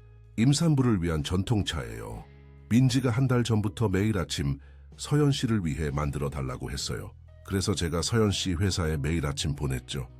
서연은 기억을 더듬었다. 그래서 매일 아침 경비실에 차가 배달된 거였군요. 저는 회사 측에서 직원들을 위해 준비한 건 줄 알았어요. 그 차는 임신을 돕고 태아를 보호하는 약초로 만들어요. 순자가 말했다. 민지가 서연 씨에게 필요하다고 느꼈나 봐요. 재현은 감동으로 말을 잇지 못했다. 그는 민지에게 다가가 그녀를 꼭 안았다. 고마워요, 민지야. 네가 우리 가족에게 얼마나 큰 선물을 주었는지 몰라. 민지는 쑥스러워하며 재현의 품에 안겼다. 제가 한 건 없어요. 그냥 느낌이 있었을 뿐이에요. 서연은 눈물을 닦으며 민지에게 다가갔다. 정말 고마워, 민지야. 너는 정말 특별한 아이야. 그날 밤 재현과 서연은 민지와 순자를 위해 게스트룸을 준비했다. 너무 늦어서 북촌으로 돌아가기보다는 펜트하우스에서 하룻밤 묵기로 했다. 민지가 잠들고 난 후 세 어른은 거실에 모여 이야기를 나눴다. 재현은 샴페인을 따랐고 순자에게는 특별한 차를 준비했다. 이것은 정말 기적이에요. 재현이 말했다. 15년 동안 우리는 모든 방법을 시도했어요. 최고의 의사들, 가장 비싼 치료. 하지만 소용이 없었죠. 그런데 민지가 우리 삶에 들어온 이후로 순자는 차를 마시며 말했다. 때로는 가장 비싼 의학적 치료보다 자연과의 조화가 더 중요할 때가 있어요. 민지는 그것을 본능적으로 알고 있죠. 서연은 눈물을 흘리며 말했다. 저는 거의 포기하고 있었어요. 하지만 민지와 순자 할머니를 만나고 나서 제 인생에 새로운 희망이 생겼어요. 이제 우리 아이는 좋은 형이자 누나를 갖게 될 거예요. 재현이 행복하게 말했다. 민지가 우리 가족의 일원이 되어주길 바라요. 순자는 잠시 생각에 잠겼다. 민지는 특별한 아이예요. 그 아이에게는 사명이 있어요. 그리고 그 사명의 일부가 당신들을 만나는 것이었나 봐요. 어떤 의미인가요? 서연이 물었다. 민지의 능력은 단순한 영적 감각이 아니에요. 순자가 설명했다. 그 아이는 사람들 사이의 연결고리를 볼 수 있어요. 누가 서로에게 필요한지, 어떤 관계가 치유를 가져올 수 있는지를 느끼죠. 그래서 그 아이는 당신들의 집에 갔던 거예요. 당신들에게 민지가 필요했고 민지에게는 당신들이 필요했어요. 재현은 깊이 생각하며 말했다. 정말 놀라운 일이에요. 처음에는 그저 떡 하나를 요구하는 이상한 아이라고 생각했는데 이제는 우리 삶의 중심이 되었어요. 서연은 미소 지었다. 민지가 우리에게 준 것은 단순히 아기가 아니에요. 그 아이는 우리에게 진정한 삶의 의미를 가르쳐 주었어요. 그들의 대화는 깊은 밤까지 이어졌다. 재현과 서연에게는 새로운 시작이었고 순자에게는 오랜 시간 간직해온 지혜를 나눌 수 있는 기회였다. 다음 날 아침, 민지는 일찍 일어나 테라스에서 서울의 일출을 바라보고 있었다. 서연이 그녀 옆에 다가와 앉았다. 일찍 일어났구나, 서연이 말했다. 민지는 미소 지었다. 해가 뜨는 걸 보고 싶었어요. 할머니가 해가 뜰 때 세상의 기운이 가장 맑다고 하셨거든요. 서연은 민지의 어깨를 감싸 안았다. 민지야, 정말 고마워. 네가 우리 가족에게 가져다준 행복에 대해서. 민지는 서연을 바라보았다. 이모 아기는 여자아이예요. 서연은 놀라움에 눈을 크게 떴다. 정말? 어떻게 알아? 그냥 알아요. 민지가 간단히 대답했다. 그리고 그 아이는 매우 건강해요. 아주 밝은 빛을 가지고 있어요. 서연은 감동으로 민지를 꼭 안았다. 네가 그렇게 말해주니 정말 안심이 돼. 아침 식사 시간, 재현은 중요한 발표를 했다.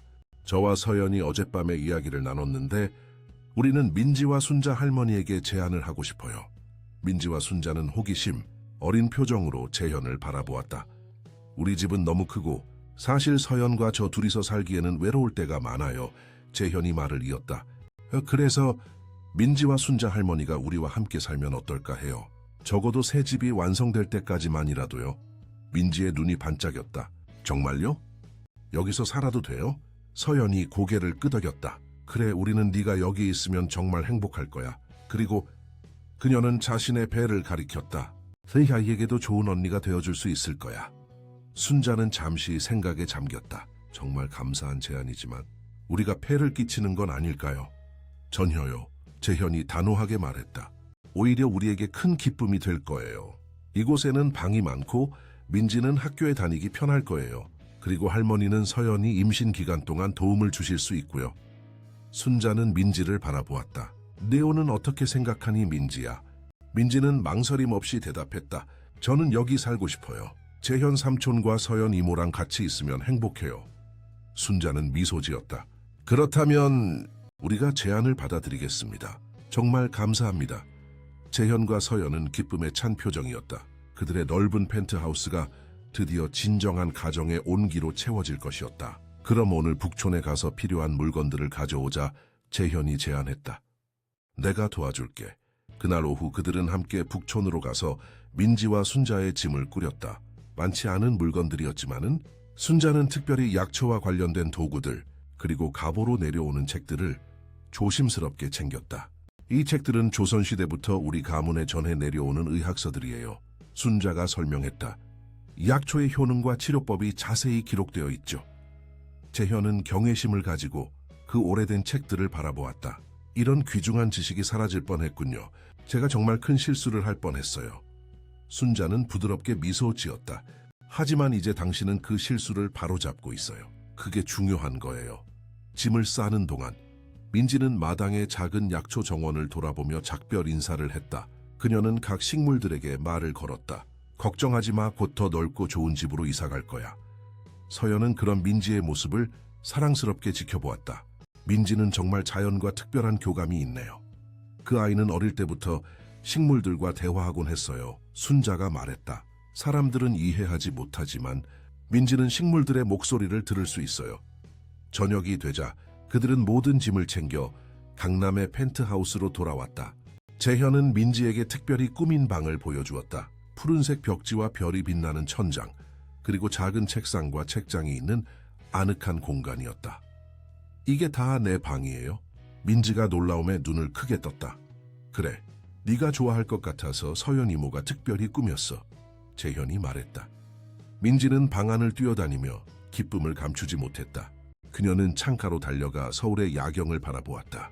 와, 별들이 정말 가까이 있는 것 같아요. 순자에게도 넓고 편안한 방이 준비되어 있었다. 방 한쪽에는 작은 약초 작업대가 마련되어 있었고 창밖으로는 한강이 내려다 보였다. 정말 세심하게 준비해 주셨네요. 순자가 감동한 표정으로 말했다. 할머니가 약초 작업을 계속하실 수 있도록 작은 공간을 마련했어요. 서연이 설명했다. 그리고 이 창문은 아침에 해가 뜨는 것을 볼 수 있는 방향이에요. 그날 밤, 재현은 새로운 가족들이 모두 잠든 후 테라스에 혼자 나와 서울의 야경을 바라보았다. 그의 마음은 평화로움으로 가득했다. 한 달 전만 해도 그는 권력과 돈을 위해 모든 것을 희생할 준비가 되어 있었다. 그러나 지금 그는 완전히 다른 가치를 추구하고 있었다. 서연이 테라스로 나와 그의 옆에 섰다. 무슨 생각을 그렇게 해요? 재현은 미소 지으며 아내의 어깨를 감쌌다. 어떻게 이렇게 빨리 모든 것이 변할 수 있는지 생각하고 있었어. 한 달 전만 해도 행복해요. 서연이 물었다. 재현은 깊이 생각하다가 대답했다. 내 인생에서 지금처럼 행복했던 적은 없었어. 마치 드디어 내가 누구인지 무엇을 위해 살아야 하는지 알게 된 것 같아. 서연은 그의 품에 안겼다. 나도 같은 마음이에요. 민지와 순자 할머니는 우리에게 기적을 가져다 주었어요. 그리고 이제 우리는 또 다른 기적을 기다리고 있지. 재현이 서연의 배를 부드럽게 만지며 말했다. 서연은 행복하게 미소 지었다. 우리 딸이 태어나면 민지가 좋은 언니가 되어줄 거예요. 딸이라고? 의사가 말했어? 재현이 놀라서 물었다. 서연은 머리를 저었다. 아니, 민지가 그랬어요. 그리고 나는 민지를 믿어요. 재현은 웃으며 고개를 끄덕였다. 나도 민지를 믿어. 그 아이는 우리가 상상할 수 없는 것들을 볼 수 있으니까. 그들은 밤하늘을 바라보며 조용히 서 있었다. 재현의 마음속에는 이제 확신이 있었다. 그는 앞으로 남은 인생을 올바른 일을 하는데 바칠 것이다. 민지와 순자가 그에게 가르쳐준 교훈을 결코 잊지 않을 것이다. 그리고 그의 첫 번째 임무는 그들이 빼앗긴 모든 것을 되돌려주는 것이었다. 그것은 단순히 땅이나 집의 문제가 아니었다. 그것은 존엄성, 전통, 그리고 세대를 이어 내려오는 지혜에 대한 존중이었다. 내일부터 북촌 재개발 프로젝트를 더 빨리 진행시키겠어. 재현이 결심했다. 할머니의 약초센터가 최대한 빨리 완성되도록 할 거야. 서연은 남편의 손을 꼭 잡았다. 당신이 자랑스러워요, 여보. 그들의 펜트하우스 안에서는 이제 4개의 심장이 뛰고 있었다. 그리고 곧 5번째 심장이 그들의 가족에 합류할 것이다. 재현은 이것이야말로 진정한 부의 의미라고 생각했다. 3달이 지났다. 강남의 펜트하우스는 이제 완전히 다른 곳이 되어 있었다. 한때는 차갑고 형식적인 공간이었지만 이제는 따뜻함과 생명력이 넘치는 진정한 가정이 되었다. 테라스에는 순자가 가꾸는 작은 약초 정원이 만들어졌고 거실 한쪽에는 민지의 책과 장난감들이 자리 잡았다. 벽에 걸려있던 형식적인 사진들은 4사람이 함께 찍은 행복한 순간들의 사진으로 대체되었다. 그날 아침 재현은 평소보다 일찍 일어나 부엌에서 커피를 마시고 있었다. 그는 중요한 회의를 앞두고 있었다. 회사 이사회와의 만남이었다. 일찍 일어나셨네요. 순자가 부엌으로 들어오며 말했다. 재현은 미소 지었다. 네, 오늘 중요한 날이라서요. 순자는 차를 준비하며 물었다. 회사 일 때문인가요? 네, 이사회에 제 새로운 비전을 발표할 예정이에요. 재현이 대답했다. 회사의 방향을 완전히 바꾸려고 해요. 더 이상 이익만을 위한 개발이 아니라 지역사회와 환경을 고려한 지속 가능한 개발로요. 쉽지 않을 텐데요. 순자가 조심스럽게 말했다. 재현은 고개를 끄덕였다. 많은 반대가 있을 거예요. 특히 대주주들은 수익 감소를 우려할 테니까요. 하지만 제가 옳은 일을 하고 있다는 확신이 있어요. 그 확신이 가장 중요한 거예요. 순자가 따뜻하게 말했다. 그때 민지가 잠옷차림으로 부엌에 들어왔다. 그녀의 눈은 아직 졸음에 겨웠다. 삼촌 왜 이렇게 일찍 일어났어요? 재현은 미소 지으며 민지의 머리를 쓰다듬었다. 오늘 중요한 회의가 있어서 너는 왜 이렇게 일찍 일어났니? 민지는 의자에 올라앉으며 대답했다. 삼촌이 걱정돼서요. 재현은 놀랐다. 내가 왜 걱정되는데? 오늘 회의에서 사람들이 삼촌에게 화를 낼 거예요. 민지가 진지하게 말했다. 하지만 삼촌이 이길 거예요. 삼촌의 말이 맞으니까요. 재현과 순자는 의미심장한 눈빛을 교환했다. 민지의 직감은 항상 정확했다. 고마워 민지야, 재현이 말했다. 내 응원이 큰 힘이 돼. 아침 식사 후 재현은 출근 준비를 했다. 그는 평소보다 더 신중하게 정장을 입고 서류를 확인했다. 서연이 침실에서 나와 그를 도왔다. 긴장되나요? 서연이 남편의 넥타이를 매만지며 물었다. 조금, 재현이 인정했다. 하지만 이것은 우리가 해야 할 일이야. 민지와 순자 할머니, 그리고 그는 서연의 배를 부드럽게 만졌다. 이제 임신 5개월 차인 서연의 배는 눈에 띄게 불러와 있었다. 우리 모두를 위한 일이죠. 서연이 미소 지으며 말을 마쳤다. 재현이 출발하기 전 민지가 작은 천 주머니를 그에게 건넸다. 이걸 가져가세요. 오늘 필요할 거예요. 재현은 감사하게 그것을 받아 주머니에 넣었다. 고마워, 우리 민지. 저녁에 좋은 소식을 가지고 돌아올게. 회사에 도착한 재현은 곧바로 이사회가 열리는 대회의실로 향했다. 회의실 문 앞에서 그는 잠시 멈춰 심호흡을 했다. 주머니 속에 민지의 부적을 만지며 그는 용기를 얻었다. 회의실 안에는 이미 15명의 이사들이 자리에 앉아 있었다. 모두 재현보다 나이가 많은 사업가들이었고 그들의 표정은 냉랭했다. 최 사장님, 드디어 오셨군요. 이사회 의장인 박상우가 말했다. 최근 당신의 결정들에 대해 많은 의문이 있습니다. 재현은 침착하게 자리에 앉았다. 그래서 오늘 제 비전을 명확히 설명해 드리려고 합니다. 비전이요? 다른 이사가 비웃듯 말했다. 회사 주가가 3개월 동안 15% 하락했는데 무슨 비전입니까? 재현은 흔들리지 않고 프레젠테이션 자료를 펼쳤다. 오늘 여러분께 보여드릴 것은 단기적인 이익이 아닌 우리 회사의 장기적인 생존과 번영을 위한 전략입니다. 그는 1시간 동안 자신의 새로운 비전을 설명했다. 지속 가능한 개발, 지역사회와의 상생, 문화유산 보존, 그리고 환경 친화적인 건설 방식에 대한 내용이었다. 그리고 마지막으로 북촌 프로젝트를 시작으로 이 모든 것을 실현할 계획을 제시했다. 이 새로운 방향은 단기적으로는 수익 감소를 가져올 수 있습니다. 재현이 인정했다. 하지만 장기적으로는 우리 회사의 평판을 높이고 새로운 시장을 개척하며 무엇보다 우리가 자랑스러워할 수 있는 기업이 될 것입니다.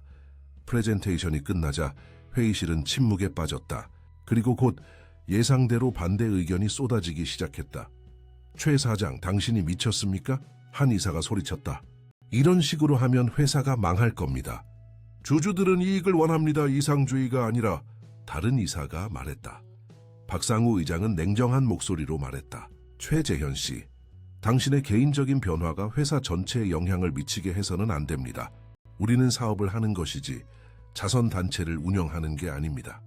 재현은 모든 비판을 차분히 들었다. 그리고 마침내 그가 다시 입을 열었다. 여러분, 저는 15년 동안 이 회사를 이끌어 왔습니다. 그 기간 동안 우리는 엄청난 성공을 거두었죠. 하지만 그 과정에서 우리가 잃은 것도 있습니다. 우리의 도덕성, 우리의 양심, 그리고 우리가 살고 있는 지역사회와의 연결고리를 잃었습니다. 그는 잠시 숨을 고르고 계속했다.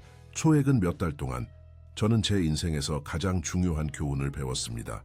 진정한 성공은 돈이나 권력이 아니라 우리가 세상에 미치는 긍정적인 영향력에 있다는 것을요. 재현은 자리에서 일어나 창가로 걸어갔다. 창 밖으로는 서울의 스카이라인이 보였다. 저기 보이는 건물들, 그것은 우리가 만든 것들입니다. 하지만 그 과정에서 우리는 얼마나 많은 사람들의 삶을 파괴했습니까? 얼마나 많은 역사와 문화를 지워버렸습니까? 그는 다시 이사들을 향해 돌아섰다. 제 제안은 단순한 이상주의가 아닙니다. 이것은 미래를 위한 현실적인 전략입니다. 세계는 변하고 있습니다. 소비자들은 더 이상 단순히 제품이나 서비스만을 보지 않습니다. 그들은 기업의 가치와 윤리를 중요시합니다. 그는 마지막 슬라이드를 보여주었다. 거기에는 다양한 연구 결과와 통계가 있었다. 이 자료들을 보십시오. 지속 가능한 경영을 하는 기업들의 장기적인 성장률이 그렇지 않은 기업들보다 평균 23% 더 높습니다. 이것이 단순한 이상주의가 아니라 현명한 비즈니스 전략이라는 증거입니다. 회의실은 다시 조용해졌다. 몇몇 이사들은 생각에 잠긴 듯했고 다른 이사들은 여전히 회의적인 표정이었다. 박상우 의장이 마침내 입을 열었다. 초회 사장님의 열정은 흐야시합니다. 하지만 이 방향 전환은 너무 급격합니다. 우리는 더 많은 시간과 연구가 필요합니다. 재현은 단호하게 대답했다. 시간이 없습니다, 의장님. 우리가 변하지 않으면 세상이 우리를 뒤처지게 만들 것입니다. 저는 이 변화를 이끌어 나갈 것입니다. 여러분의 지지를 얻고 싶지만 필요하다면 혼자서라도 이 길을 갈 것입니다. 그게 무슨 뜻입니까? 한 이사가 물었다. 재현은 깊은 숨을 내쉬었다. 필요하다면 저는 제 지분을 모두 사용해 이 변화를 추진할 것입니다. 그리고 여러분도 아시다시피 제 지분은 32%로 최대 주주입니다. 회의실이 술렁였다. 재현의 결의에 놀란 듯했다. 투표를 하겠습니다. 박상우 의장이 말했다. 최재현 사장의 새로운 경영 방침에 찬성하는 이사는 손을 들어주십시오. 처음에는 아무도 손을 들지 않았다. 그러나 잠시 후 1명, 2명, 천천히 손이 올라가기 시작했다. 최종적으로 15명 중 8명이 찬성했다. 간신히 과반수였다. 안건이 통과되었습니다. 의장이 마지못해 선언했다. 최재현 사장의 새로운 경영 방침을 시행하겠습니다. 회의가 끝난 후 재현은 안도의 한숨을 내쉬었다. 그는 민지가 준 부적을 꺼내 바라보았다. 정말로 이 부적이 도움이 된 걸까? 그는 미소 지었다. 어쩌면 그것은 단순한 상징물에 불과할지 모르지만 민지의 믿음이 그에게 용기를 주었다는 것은 분명했다. 사무실로 돌아온 재현은 북촌 프로젝트 팀을 소집했다. 좋은 소식입니다. 이사회에서 우리의 새 방향을 승인했어요. 이제 모든 역량을 집중해서 북촌 프로젝트를 성공시킵시다. 그날 저녁 재현은 평소보다 일찍 귀가했다. 펜트하우스에 들어서자 민지가 달려와 그를 맞이했다. 삼촌, 어땠어요? 재현은 민지를 안아 들어 올렸다. 에오운치 이켄데 반스타르츠. 이겼어, 민지야. 네가 말한 대로였어. 서연과 순자도 거실로 나와 그를 반겼다. 정말 다행이네요. 커머 서연이 말했다. 걱정했어요. 재현은 소파에 앉아 그날 있었던 일을 자세히 이야기했다. 처음에는 모두가 반대했어요. 하지만 결국에는 제 진심이 전달된 것 같아요. 진심은 언제나 통하는 법이죠. 순자가 미소 지으며 말했다. 저녁 식사 중에 민지가 갑자기 물었다. 삼촌, 우리 언제 새 집에 갈 수 있어요? 재현은 웃었다. 곧이야. 북촌 프로젝트가 이제 빠르게 진행될 거야. 4개월 안에 할머니의 약초센터와 우리 새 집이 완성될 거야. 4개월이면? 서연이 자신의 배를 만지며 말했다. 아기가 태어날 무렵이네요. 그래요. 재현이 고개를 끄덕였다. 우리 딸이 태어나면 새 집에서 맞이할 수 있을 거예요. 민지의 눈이 반짝였다. 저는 동생을 기다릴 수 없어요. 제가 많이 돌봐줄 거예요. 제 모두가 웃었다.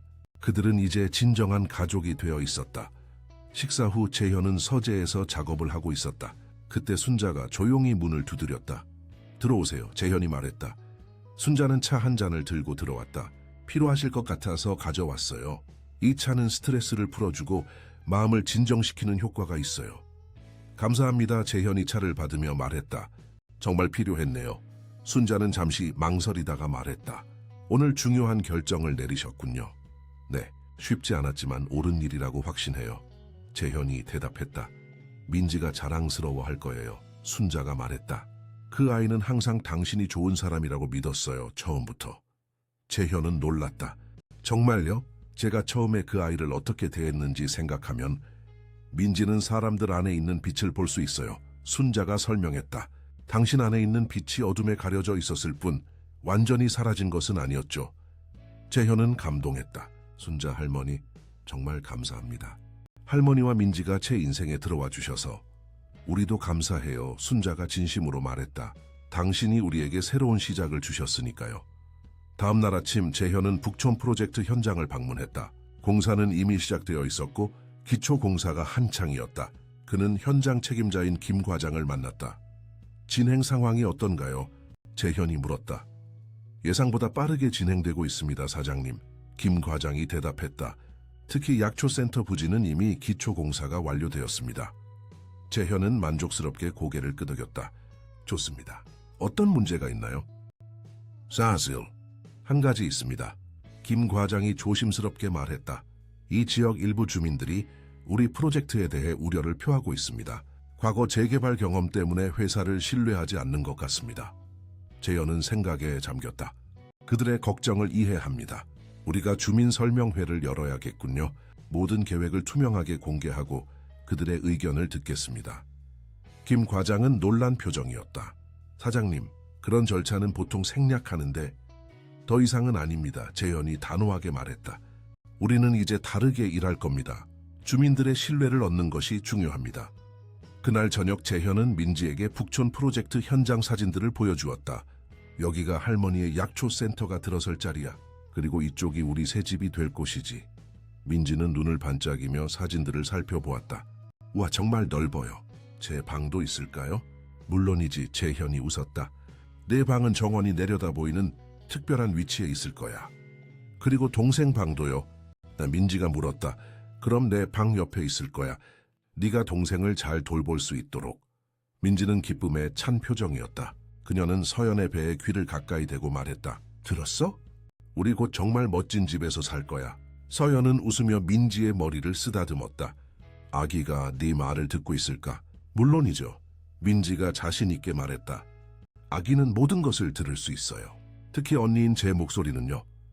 그날 밤 민지가 잠든 후 성인들은 테라스에 모여 이야기를 나눴다. 서울의 야경이 그들 아래로 펼쳐져 있었다. 주민 설명회를 열기로 했어요. 재현이 말했다. 북촌 주민들에게 우리의 계획을 설명하고 그들의 의견을 듣기 위해서요. 좋은 생각이에요. 서연이 말했다. 그들의 신뢰를 얻는 것이 중요하죠. 순자는 생각에 잠겨 있었다. 제가 그 설명회에 참석해도 될까요? 재현은 놀랐다. 물론이죠. 하지만 왜요? 그 지역에는 제가 오랫동안 알고 지낸 사람들이 많아요. 순자가 설명했다. 제가 그들에게 이 프로젝트에 대해 이야기한다면 더 신뢰할 수 있을 거예요. 재현은 미소 지었다. 정말 좋은 생각입니다. 할머니의 도움이 큰 힘이 될 거예요. 그런데 할머니, 서연이 물었다. 민지를 데려가는 건 어떨까요? 그 아이도 도움이 될 것 같은데요? 순자는 고개를 끄덕였다. 그래요, 민지는 사람들의 마음을 열게 하는 특별한 능력이 있죠. 다음 주 토요일 북촌 주민센터에서 설명회가 열렸다. 많은 주민들이 참석했고 대부분 의심스러운 표정이었다. 재현은 프로젝트에 대해 자세히 설명했고 특히 지역 문화와 역사를 보존하는 데 초점을 맞추었다. 이번 프로젝트는 이전과 다릅니다. 재현이 강조했다. 우리는 여러분의 의견을 듣고 함께 더 나은 북촌을 만들어 가고 싶습니다. 주민들은 여전히 회의적이었다. 한 노인이 일어나 말했다. 우리는 이전에도 그런 말을 들었습니다. 하지만 결국에는 우리의 집과 역사가 파괴되었죠. 분위기가 긴장되는 순간 순자가 앞으로 나섰다. 여러분, 저는 박순자입니다. 여러분 중 많은 분들이 저를 알고 계실 거예요. 사람들 사이에서 웅성거림이 일어났다. 많은 주민들이 순자를 알아보고 놀란 표정이었다. 5년 전 저도 이 회사 때문에 조상 대대로 살던 집을 잃었습니다. 순자가 말했다. 300년 된 약초 정원도 함께 사라졌죠. 사람들은 더 흥분했다. 순자가 최재현의 편에 서 있다는 사실이 믿기지 않는 듯했다. 하지만 오늘 저는 여러분께 이 프로젝트를 지지해달라고 부탁드리러 왔습니다. 순자가 계속했다. 최재현 씨는 변했습니다. 그는 자신의 실수를 인정하고 그것을 바로잡기 위해 노력하고 있어요. 순자는 민지를 앞으로 불렀다. 이 아이를 보세요. 제 손녀 민지입니다. 이 아이가 최재현 씨의 마음을 열었어요. 그리고 이제 그는 우리 모두의 삶을 더 나은 방향으로 바꾸려고 합니다. 민지는 수줍은 미소를 지으며 사람들을 바라보았다. 그녀의 순수한 눈빛에 많은 사람들의 표정이 부드러워졌다. 저는 이 프로젝트의 중심에 전통 약초 의료센터를 세울 예정입니다. 순자가 말했다. 우리의 조상들로부터 물려받은 지식을 보존하고 널리 알리는 곳이 될 거예요. 이것은 단순한 건물이 아니라 우리의 문화와 전통을 살리는 일입니다.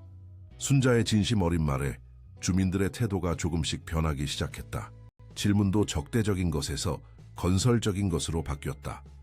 설명회가 끝난 후 많은 주민들이 순자와 민지에게 다가와 이야기를 나눴다. 재현은 그들이 주민들의 마음을 열었다는 것을 알 수 있었다. 정말 놀라워요. 재현이 집으로 돌아가는 차 안에서 말했다.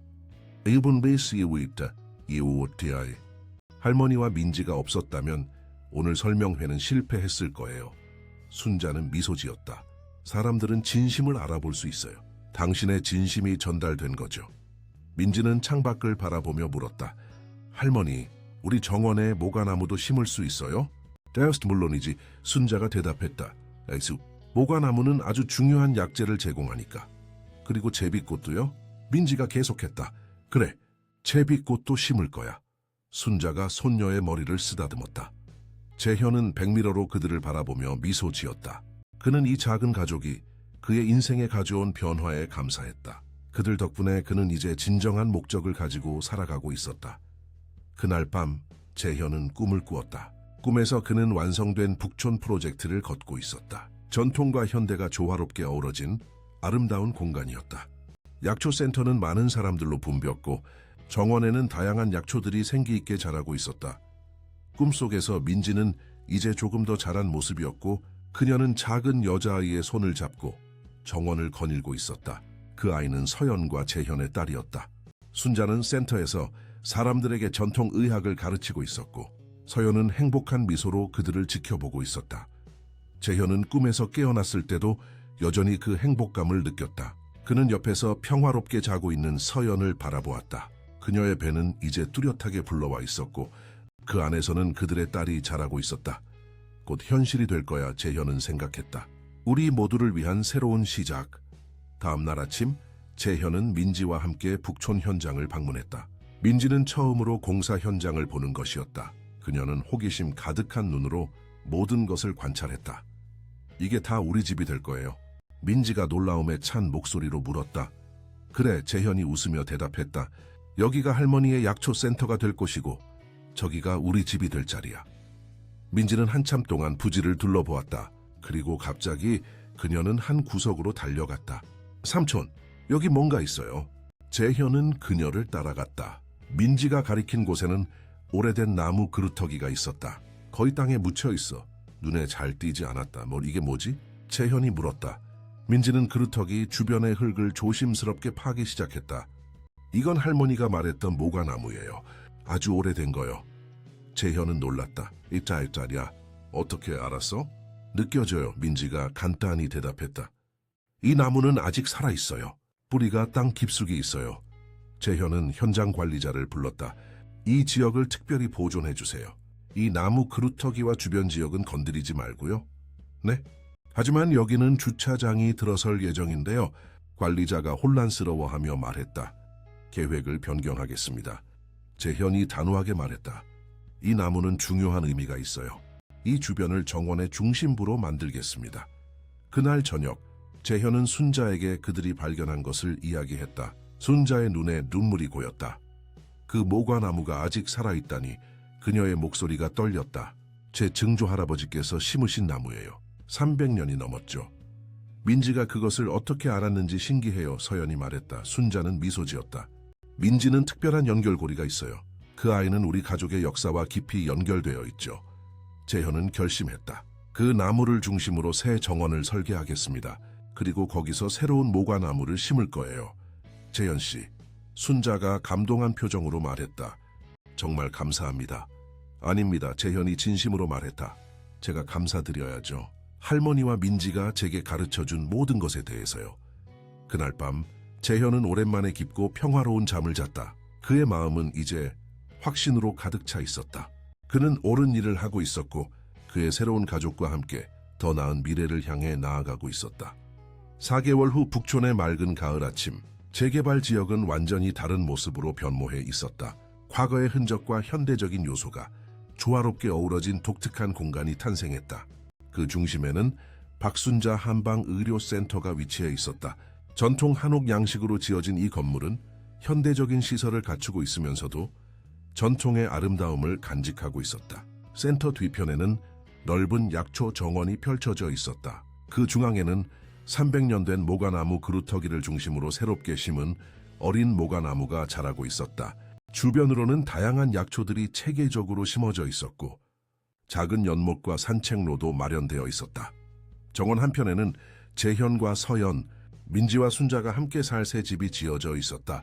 이 집은 전통 한옥의 아름다움과 현대적인 편의시설을 결합한 독특한 디자인이었다. 안채와 바깥채로 구성되어 각자의 프라이버시를 존중하면서도 함께 시간을 보낼 수 있는 공간이 충분했다. 그날은 센터의 공식 개관일이었다. 많은 사람들이 개관식에 참석하기 위해 모여들었다. 지역 주민들, 전통의학 전문가들, 언론인들, 그리고 재현의 회사 관계자들까지. 북촌의 작은 골목길은 오랜만에 활기로 가득 찼다. 재현은 개관 리본 앞에 서서 마지막 준비를 확인하고 있었다. 그는 지난 4개월 동안 이 프로젝트를 위해 모든 에너지를 쏟아부었다. 마침내 그 결실을 보는 날이 왔다. 긴장되세요? 서연이 그의 옆으로 다가와 물었다. 재현은 미소 지었다. 조금요. 하지만 기쁨이 더 크네요. 서연은 남편의 넥타이를 매만졌다. 그녀의 배는 이제 9개월 차로 매우 크게 불러와 있었다. 출산 예정일은 일주일 후였다. 괜찮아요? 재현이 걱정스럽게 물었다. 너무 무리하는 건 아닌가요? 서연은 미소 지었다. 걱정 마세요. 저도 이 순간을 함께하고 싶어요. 우리 가족의 새로운 시작인걸요. 민지가 화사한 한복을 입고 그들에게 달려왔다. 삼촌, 사람들이 정말 많이 왔어요. 재현은 웃으며 민지의 머리를 쓰다듬었다. 그래, 다들 할머니의 센터가 궁금한가 봐. 순자도 우아한 한복 차림으로 그들에게 합류했다. 그녀의 얼굴에는 긴장감과 자부심이 동시에 보였다. 모든 준비가 끝났나요? 네, 이제 시작할 수 있어요. 재현이 대답했다. 개관식이 시작되었다. 재현은 단상에 올라 모인 사람들을 향해 인사했다. 오늘 이렇게 많은 분들이 함께해 주셔서 감사합니다. 박순자 한방의료센터의 개관을 매우 기쁘게 생각합니다. 이 센터는 단순한 건물이 아닙니다. 이것은 우리의 소중한 전통과 지혜를 보존하고 계승하는 공간입니다. 그는 잠시 감정을 추스르며 계속했다. 1년 전 저는 이 자리에 고급 상업시설을 지으려고 계획했습니다. 그것은 많은 이익을 가져다 주었겠지만 이 지역의 역사와 문화를 지워버리는 결정이었죠. 하지만 한 작은 소녀가 제 인생을 바꿔놓았습니다. 재현은 민지를 바라보며 미소 지었다. 김민지, 이리 와볼래? 민지는 수줍은 표정으로 단상에 올라 재현 옆에 섰다. 순이, 특별한 소녀는 저에게 떡 하나로 제 집을 지켜주겠다고 했습니다. 처음에는 그저 웃어 넘겼지만 그 순간이 제 인생의 전환점이 되었죠. 민지와 그녀의 할머니, 박순자 여사는 저에게 진정한 가치가 무엇인지 가르쳐 주셨습니다. 청중들 중에는 감동받은 표정으로 이야기를 듣는 사람들이 많았다. 이 센터는 박순자 여사의 300년 된 가문의 전통 의학 지식을 바탕으로 운영될 것입니다. 여기서는 전통 약초의 재배와 연구, 한방치료, 그리고 교육 프로그램이 진행될 예정입니다. 우리는 현대 의학과 전통, 의학의 조화를 통해 더 나은 건강, 서비스를 제공하고자 합니다. 재현은 순자에게 마이크를 넘겼다. 순자는 조용하지만 당당한 목소리로 말했다. 저는 평생 전통의학의 지혜를 지켜왔습니다. 우리 조상들로부터 물려받은 이 지식은 단순한 정보가 아니라 자연과 인간이 조화롭게 살아가는 방법에 대한 깊은 이해입니다. 이 센터를 통해 그 지혜를 더 많은 사람들과 나누고 다음 세대에게 전할 수 있게 되어 매우 기쁩니다. 순자는 잠시 말을 멈추고 감정을 추스렸다. 5년 전, 저는 300년 된 우리 가족의 약초 정원을 잃었습니다. 그때는 모든 것이 끝났다고 생각했죠. 하지만 오늘 그 정원은 더 크고 아름답게 다시 태어났습니다. 이것은 단순한 복원이 아니라 더 나은 미래를 향한 발전입니다. 민지도 용기를 내어 마이크 앞에 섰다. 저는 할머니의 지식을 배우고 있어요. 커서 할머니처럼 사람들을 치료하는 의사가 되고 싶어요. 그리고 재현 삼촌처럼 옳은 일을 하는 사람이 되고 싶어요. 청중들은 감동의 박수를 보냈다. 민지의 순수한 마음이 모두에게 전해진 듯했다. 마침내 리본 커팅 순간이 왔다. 재현, 서연, 순자 그리고 민지가 함께 가위를 들고 리본을 잘랐다. 사람들의 환호 속에 박순자 한방의료센터가 공식적으로 문을 열었다. 개관식 후 많은 사람들이 센터와 약초 정원을 둘러보았다. 순자는 방문객들에게 약초의 효능과 사용법을 설명했고 민지는 자랑스럽게 그녀를 도왔다. 재현과 서연은 모든 것이 순조롭게 진행되는지 확인하며 손님들을 맞이했다. 오후가 되자 행사는 점차 마무리되었다. 재현은 새 집의 정원에 마련된 작은 테이블에 앉아 휴식을 취하고 있었다. 그때 서연이 걱정스러운 표정으로 다가왔다. 여보, 괜찮아요? 재현이 물었다. 서연은 의자에 조심스럽게 앉으며 말했다. 방금 진통이 왔어요. 재현은 놀라서 벌떡 일어났다. 지금요? 아직 일주일이나 남았는데 아기가 기다릴 수 없나 봐요. 서연이 약하게 웃었다. 하지만 아직 강역이 멀어요. 서두를 필요는 없을 것 같아요. 재현은 서둘러 순자를 찾았다. 할머니 서연이 진통을 시작했어요. 순자는 침착하게 대응했다. 진통 강역은 어떤가요? 약 15분 정도요. 재현이 말했다. 아직 시간이 있군요. 순자가 말했다. 하지만 준비는 해두는 게 좋겠어요. 그들은 서연을 새 집 안으로 데려갔다. 순자는 재현에게 병원에 연락하라고 지시하고 민지에게는 따뜻한 차를 준비하도록 했다. 할머니, 저도 도울 수 있어요? 민지가 열심히 물었다. 뭔 물론이지? 순자가 미소 지었다. 애가 서연 이모의 손을 잡아주면 큰 도움이 될 거야. 민지는 서연의 곁에 앉아 그녀의 손을 잡았다. 이모 괜찮아요. 동생이 곧 만날 수 있어서 신이 나나 봐요. 서연은 미소 지었지만 곧 다른 진통이 와서 얼굴을 찌푸렸다. 재현이 서둘러 돌아왔다. 병원에 연락했어요. 지금 가는 게 좋겠대요. 그가 말했다. 그럼 병원으로 가요. 순자가 결정했다. 민지와 제가 필요한 것들을 챙길게요. 1시간 후 그들은 모두 병원에 도착했다. 서연은 즉시 분만실로 안내되었고 재현이 그녀와 함께 들어갔다. 순자와 민지는 대기실에서 기다렸다. 아기가 정말 오늘 태어날까요? 민지가 궁금해했다. 그럴 것 같구나. 순자가 대답했다. 내 동생이 특별한 날을 골랐네. 센터 개관일이요. 민지가 기쁘게 말했다. 시간이 흘렀다. 민지는 병원 의자에서 잠이 들었다가 깨기를 반복했다. 순자는 계속해서 기도를 하며 기다렸다. 밤이 깊어갔다. 마침내 자정이 조금 지난 시각 재현이 분만실에서 나왔다. 그의 얼굴에는 피로와 기쁨이 뒤섞여 있었다. 딸이에요. 그가 행복한 표정으로 말했다. 건강한 여자아이예요. 민지는 잠에서 깨어 환하게 웃었다. 정말요? 제 동생이 태어났어요. 순자는 눈물을 닦으며 재현을 안아주었다. 축하합니다. 모두 건강한가요? 네, 서연도 아기도 모두 건강해요. 재현이 대답했다. 서연이 정말 대단했어요. 그들은 함께 산부인과 병실로 이동했다. 서연은 침대에 누워 있었고 그녀의 팔에는 분홍색 담요에 쌓인 작은 아기가 안겨 있었다. 민지야, 이리 와서 내 동생을 만나볼래? 서연이 부드럽게 불렀다. 민지는 조심스럽게 침대 옆으로 다가갔다. 그녀는 경외심을 가득 담은 눈으로 아기를 바라보았다. 정말 작아요. 그래, 서연이 웃었다. 하지만 곧 자랄 거야. 이름은 뭐예요? 민지가 물었다. 재현과 서연이 서로를 바라보았다. 우리는 최서진으로 생각하고 있어. 재현이 말했다. 서연의 서와 진실한 마음이라는 의미의 진을 써서요. 서진. 민지가 이름을 되뇌었다. 정말 예쁜 이름이에요. 순자는 아기를 자세히 살펴보았다. 건강한 아이로군요. 그리고 그녀는 잠시 말을 멈추었다. 그리고요? 재현이 물었다. 순자는 미소 지었다.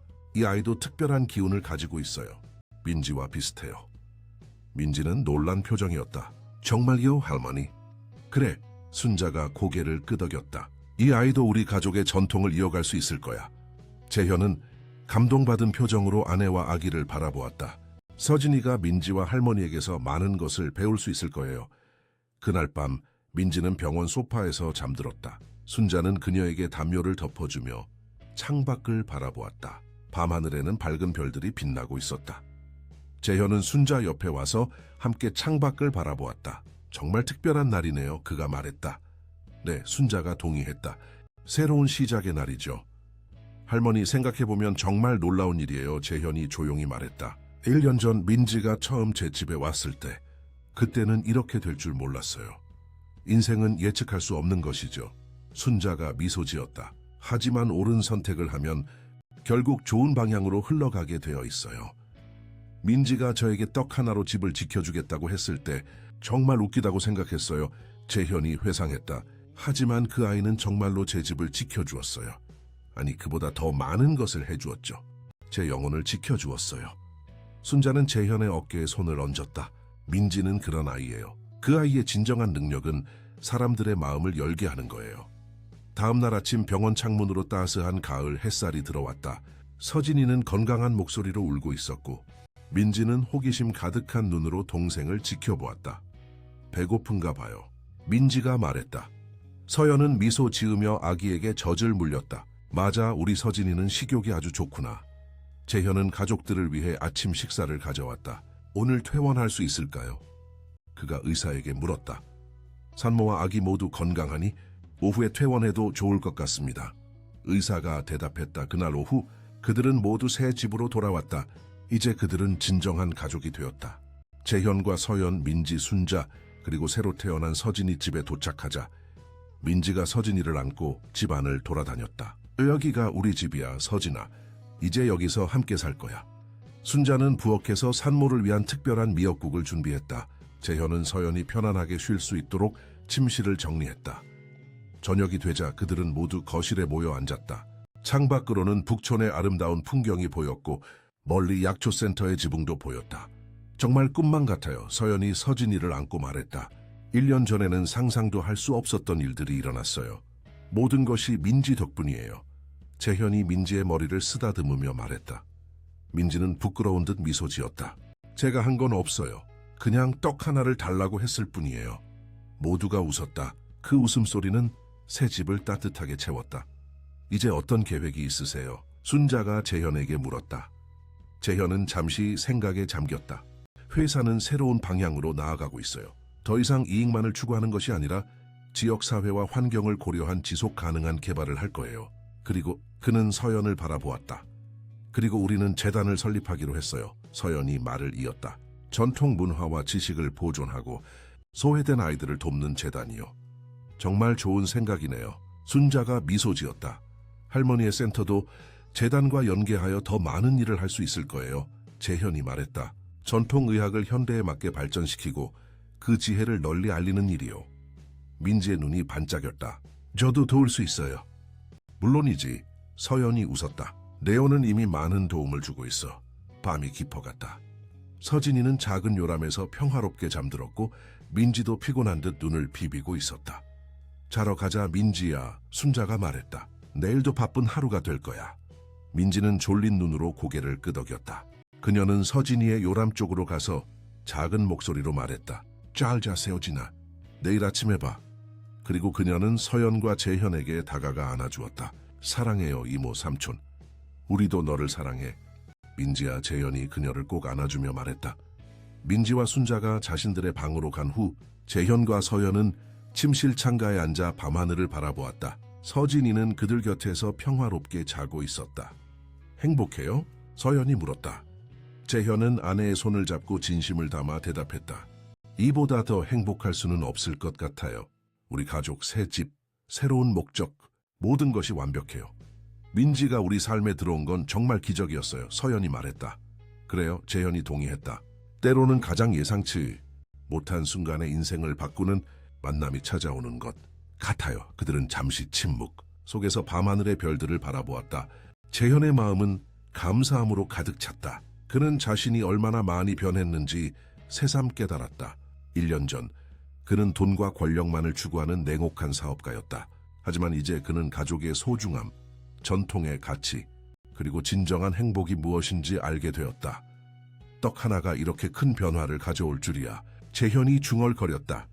서연은 미소 지었다. 떡 자체가 아니라 그것이 상징하는 것이 중요했던 거예요. 나눔, 존중, 그리고 진심. 맞아요. 재현이 고개를 끄덕였다. 민지는 그것을 이해하고 있었어요. 어린아이였지만 우리보다 더 많은 지혜를 가지고 있었던 거죠. 서진이가 작게 소리를 내며 몸을 뒤척였다. 서연이 그녀를 안아달랬다. 우리 서진이도 민지처럼 특별한 아이가 될 거예요. 그럴 거예요. 재현이 딸의 작은 손을 부드럽게 만지며 말했다. 그리고 우리는 두 아이 모두에게 최고의 부모가 되어줄 거예요.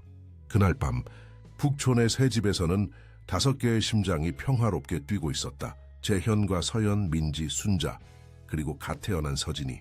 그들은 이제 진정한 가족이 되었다. 서로 다른 배경에서 왔지만 이제는 하나로 연결되어 있었다. 재현은 잠들기 전 마지막으로 창밖을 바라보았다. 약초센터 방향에서 희미한 빛이 보였다. 그것은 정원의 모과나무 주변에 설치된 작은 조명이었다. 300년 된 그루터기와 새로 심은 어린 모과나무를 비추는 빛, 그 빛처럼 과거와 현재, 그리고 미래가 이제 하나로 연결되어 있었다. 재현은 자신이 그 연결고리의 일부가 되었다는 사실에 깊은 감사함을 느꼈다. 떡 하나로 당신 집을 지켜드릴게요. 민지의 첫 마디가 그의 머릿속에 맴돌았다. 그 말은 단순한 제안이 아니라 그의 영혼을 깨우는 부름이었다. 그리고 그는 그 부름에 응답했다. 재현은 마침내 편안한 마음으로 잠이 들었다. 그의 꿈속에서 민지는 밝게 웃으며 서진이의 손을 잡고 약초 정원을 걷고 있었다. 그들 주위로는 아름다운 빛이 감싸고 있었다. 보의 빛, 사랑의 빛, 그리고 희망의 빛. 8개월 후 봄이 찾아왔다. 약초 정원은 새로운 생명으로 가득 찼다. 모과나무는 첫 꽃을 피웠고 다양한 약초들은 푸른 잎을 내밀었다. 센터는 개관 이후 큰 성공을 거두었다. 많은 사람들이 전통의학에 관심을 가지게 되었고 손자의 지식은 널리 인정받게 되었다. 민지는 이제 초등학교 2학년이 되었다. 그녀는 방과 후에 항상 센터에 와서 할머니를 도왔다. 서진이는 8개월이 되어 이제 기어다니기 시작했다. 그녀는 특히 정원에 있는 것을 좋아했고 민지가 항상 동생을 돌봐주었다. 재현의 회사는 큰 변화를 겪었다. 그는 모든 불법적인 사업을 정리하고 지속 가능한 개발을 중심으로 한 새로운 비전을 실행에 옮겼다. 처음에는 어려움도 있었지만 점차 그의 접근 방식이 인정받기 시작했다. 서연은 재단 일을 맡아 활발하게 활동하고 있었다. 그녀는 특히 소외된 아이들을 위한 프로그램에 열정을 쏟았다. 그날 저녁 그들은 모두 정원에 모여 식사를 했다. 봄바람이 부드럽게 불어오고 꽃향기가 공기 중에 퍼져 있었다. 오늘 센터에 특별한 손님이 오셨어요. 순자가 말했다. 서울대학교 의과대학 교수님이셨는데 우리의 전통 약초 연구에 관심이 많으시더군요. 정말 좋은 소식이네요. 재현이 말했다. 현대의학과 전통의학의 협력이 중요하니까요. 민지는 서진이에게 음식을 먹여주며 말했다. 서진이도 약초를 좋아해요. 오늘 정원에서 약초 냄새를 맡더니 웃었어요. 서연은 미소 지었다. 우리 두 딸 모두 할머니를 닮나 봐요. 할머니, 이거 보세요. 민지가 갑자기 외쳤다. 그녀는 작은 주머니를 꺼냈다. 제가 직접 만든 부적이에요. 순자는 놀란 표정으로 주머니를 살펴보았다. 정말 잘 만들었구나. 어떻게 만드는 법을 알았니? 할머니가 가르쳐 주신 거 기억하고 있었어요. 민지가 자랑스럽게 말했다. 이건 서진이를 위한 거예요. 항상 건강하고 행복하게 해주는 부적이에요. 재현과 서연은 감동의 눈빛을 교환했다. 민지는 정말 특별한 아이였다. 민지야, 재현이 진지하게 말했다. 네가 우리 가족에게 가져다준 행복에 정말 감사해. 민지는 쑥스러운 듯 미소 지었다. 제가 한 건 없어요. 그냥 떡 하나를 달라고 했을 뿐인걸요. 그 떡 하나가 우리 모두의 인생을 바꿨어. 서연이 말했다. 그들은 함께 웃으며 식사를 계속했다. 저녁 노을이 정원을 황금빛으로 물들였고 새들은 나무 위에서 저녁 노래를 부르고 있었다. 재현은 이 평화로운 순간을 마음에 새겼다. 그는 이제 진정으로 부자가 되었다고 느꼈다. 돈이나 권력이 아닌 사랑과 가족, 그리고 목적이 있는 삶이라는 진정한 부를 얻은 것이다. 모과나무 아래 민지는 서진이와 함께 놀고 있었다. 두 아이의 웃음소리는 정원 전체에 퍼졌다.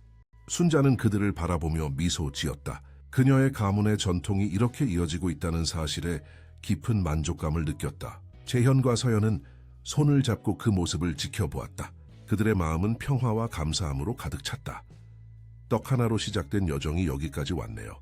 재현이 조용히 말했다. 그리고 이제 진짜 여정이 시작되는 거예요. 서연이 대답했다.